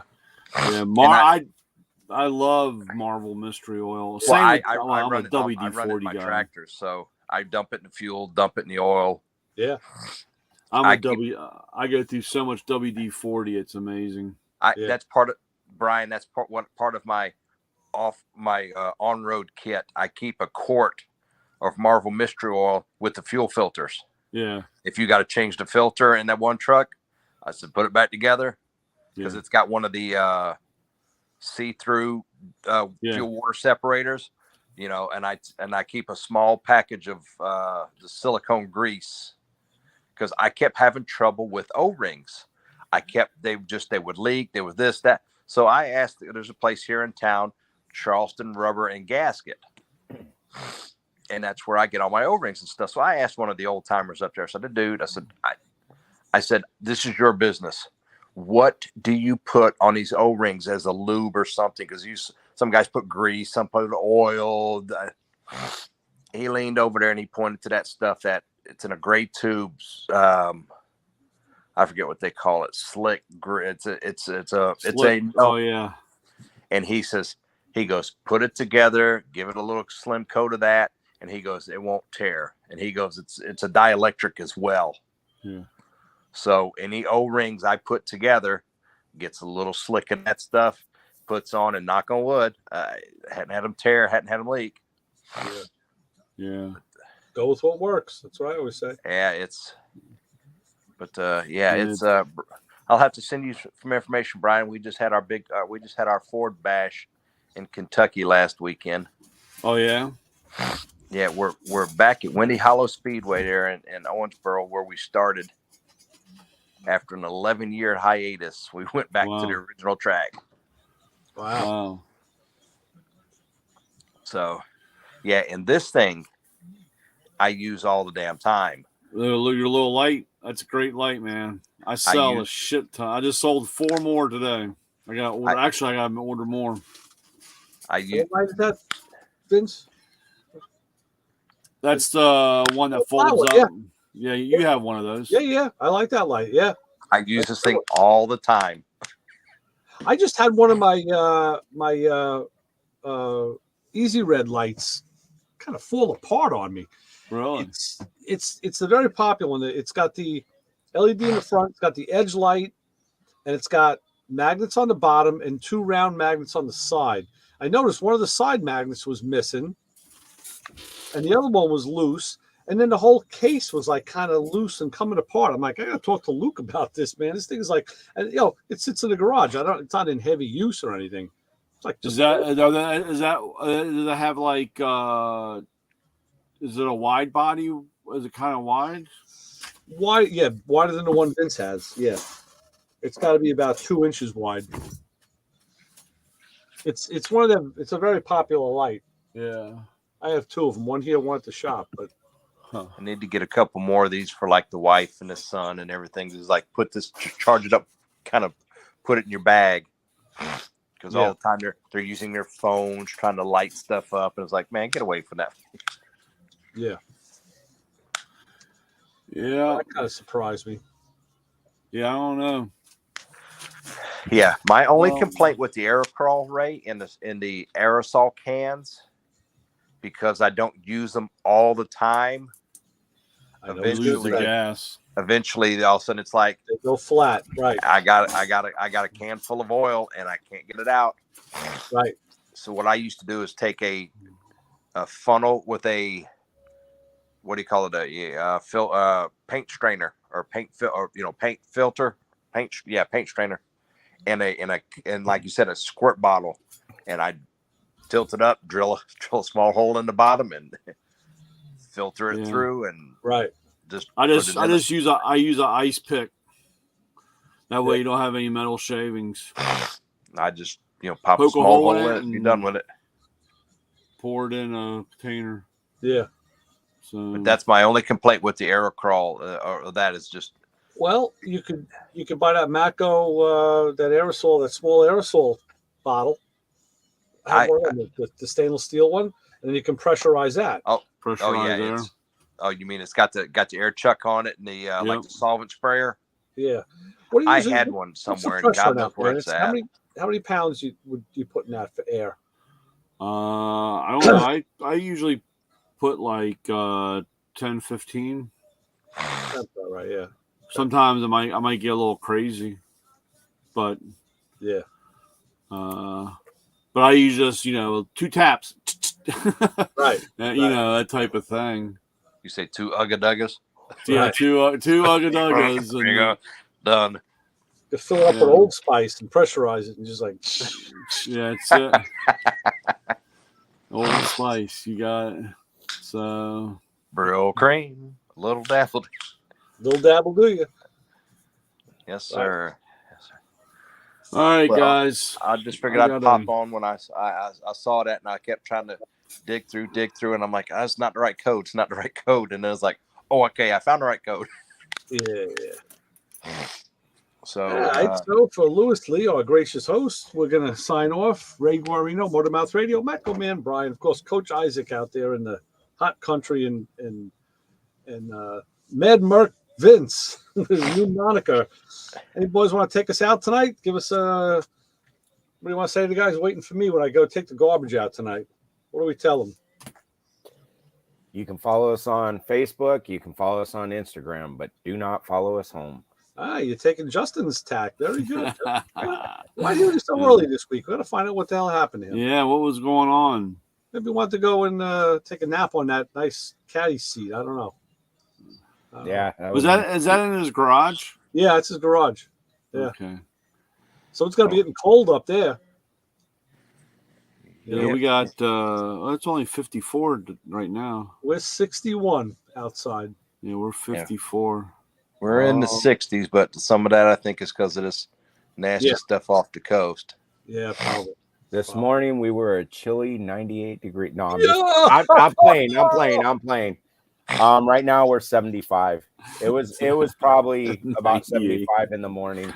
Yeah, that's nice. I know we stepped out on the porch and I was like, it's starting to feel good. This is a nice time of year. It is. That's when you stepped out on the porch and said, man, I think I need a sweatshirt. Yeah. Not me. Not yet. Before we go, let me ask you guys a question. You're all married men. Yes. I asked Mike this question when we were out today. I said, what is it? I said, now that I'm home all the time, I'll do laundry, I'll cook, I do all sorts of stuff. And I noticed I had a last load of laundry, but then there were 3 more piles down here. I said to my wife, what the hell's going on? Oh, I took out my winter clothes. So I'm talking like sweatshirts and, maybe pants or whatever. But they have been living in a shed. They've been in a dresser. She'll take them all out and now wash everything and put it back in the dresser. And then the same thing when it's summertime, the summer clothes that went in washed. They come out, they all get washed. Like, what do you do that for? It's like, I take a sweatshirt off the shelf, I put it on. It's like it's up, it's clean. Like, what do I gotta wash it for? Yeah. You guys see the same thing? Have you had the same issue? Yes and no. Probably I wouldn't say like a whole lot, but yeah, I've seen it. Okay. Brian, I think you would nod your head. Yeah. Has anybody, Vince, has anybody questioned these women and asked them what the hell they're doing? I give them the nose test. It's like, does it stink? Okay, it doesn't stink. It's okay. Well, then there you go. If you want to wash your clothes after them sitting in a drawer for you go, happy wife, there you go. That have at it. Mine, like you, I pull it out. It doesn't smell. Put it on. Let's ride. Right. Yeah. So, here. Yeah. Because it was clean. Like I said, it was washed and folded and put away. Yeah. Good to go. I mean, look, it wasn't thrown in a heap in the back of the car. You know, it wasn't like sitting in the trunk for 6 months. It's like, you know, it's been in my drawer. Yeah. No, I've given up trying to figure that time. After having a whole house full of women, I've given up trying to figure out stuff like that. Well, isn't that what they make those little cedar balls for anyways? Just kind of. Yeah. But, then you're allergic or smells or I don't know. Well, I know like one of the problems I have is my wife will take we're both into sports. We're both into football. She'll take my shirts. And when I go to open my dresser to find it, I'm like, where the hell is this shirt? Yeah. I was going to wear it today. Where is it? And then I start digging and I find it in the dirty clothes. And I'm like, it was in the, yeah. Okay, I got to find a different shirt. And then when I see her, what happened? I wore it. Or I'll catch her wearing them. And I'm like, do you want me wearing your clothes? And she's like, go ahead, but that's not going to, Go ahead, right. Have fun with that one. Have fun with that one. People are going to look at you funny when you go out of the house. Touche. You better be careful with that, coach. But like Ray said, touche. Like, okay, you got me on that. But still, I washed all my clothes. I had them planned out for the week. Right. What am I going to do? I can't find my clothes. They're all keep wearing them. For a little while, we had this little dust up and go around, and I'm like, hey, is that my shirt? What she's wearing? Like, who's back? What Mako shirt is that? Like, she was taking my shirts. I'm like, yeah, I'll give you your shirts. You leave mine alone. She's like, but they look the same. I'm like, no, they're not. There's different sizes. I said, you leave mine in my drawer. I said, you take yours. And so that's the Brianna and Molly. They share. When Molly was home, they shared a room. Yeah, and that was the same thing. Brianna, somebody would be upset because somebody got into somebody else's shirt. You know, the funniest thing is my wife's been out in the supermarket, and she's either got like a Mako shirt on, or I got her Snap-on sweatshirt years ago, and guys will talk to her in the supermarket, like, hey. You get the new wrench set. You got the new flyer. They're asking the questions like the fucking tools. And she's like, "Listen, dude, my husband gets me these shirts." I'm like, "Yeah, they're trying to make the moves on you in the supermarket. They think you're a teen chick, Yeah. I said, "Now I got to get you. All I got to do is I got to get you take one of my Mako knives. Got to carry a little knife. Back off, buddy." Well, Ray, as long as you don't try the old pants trick.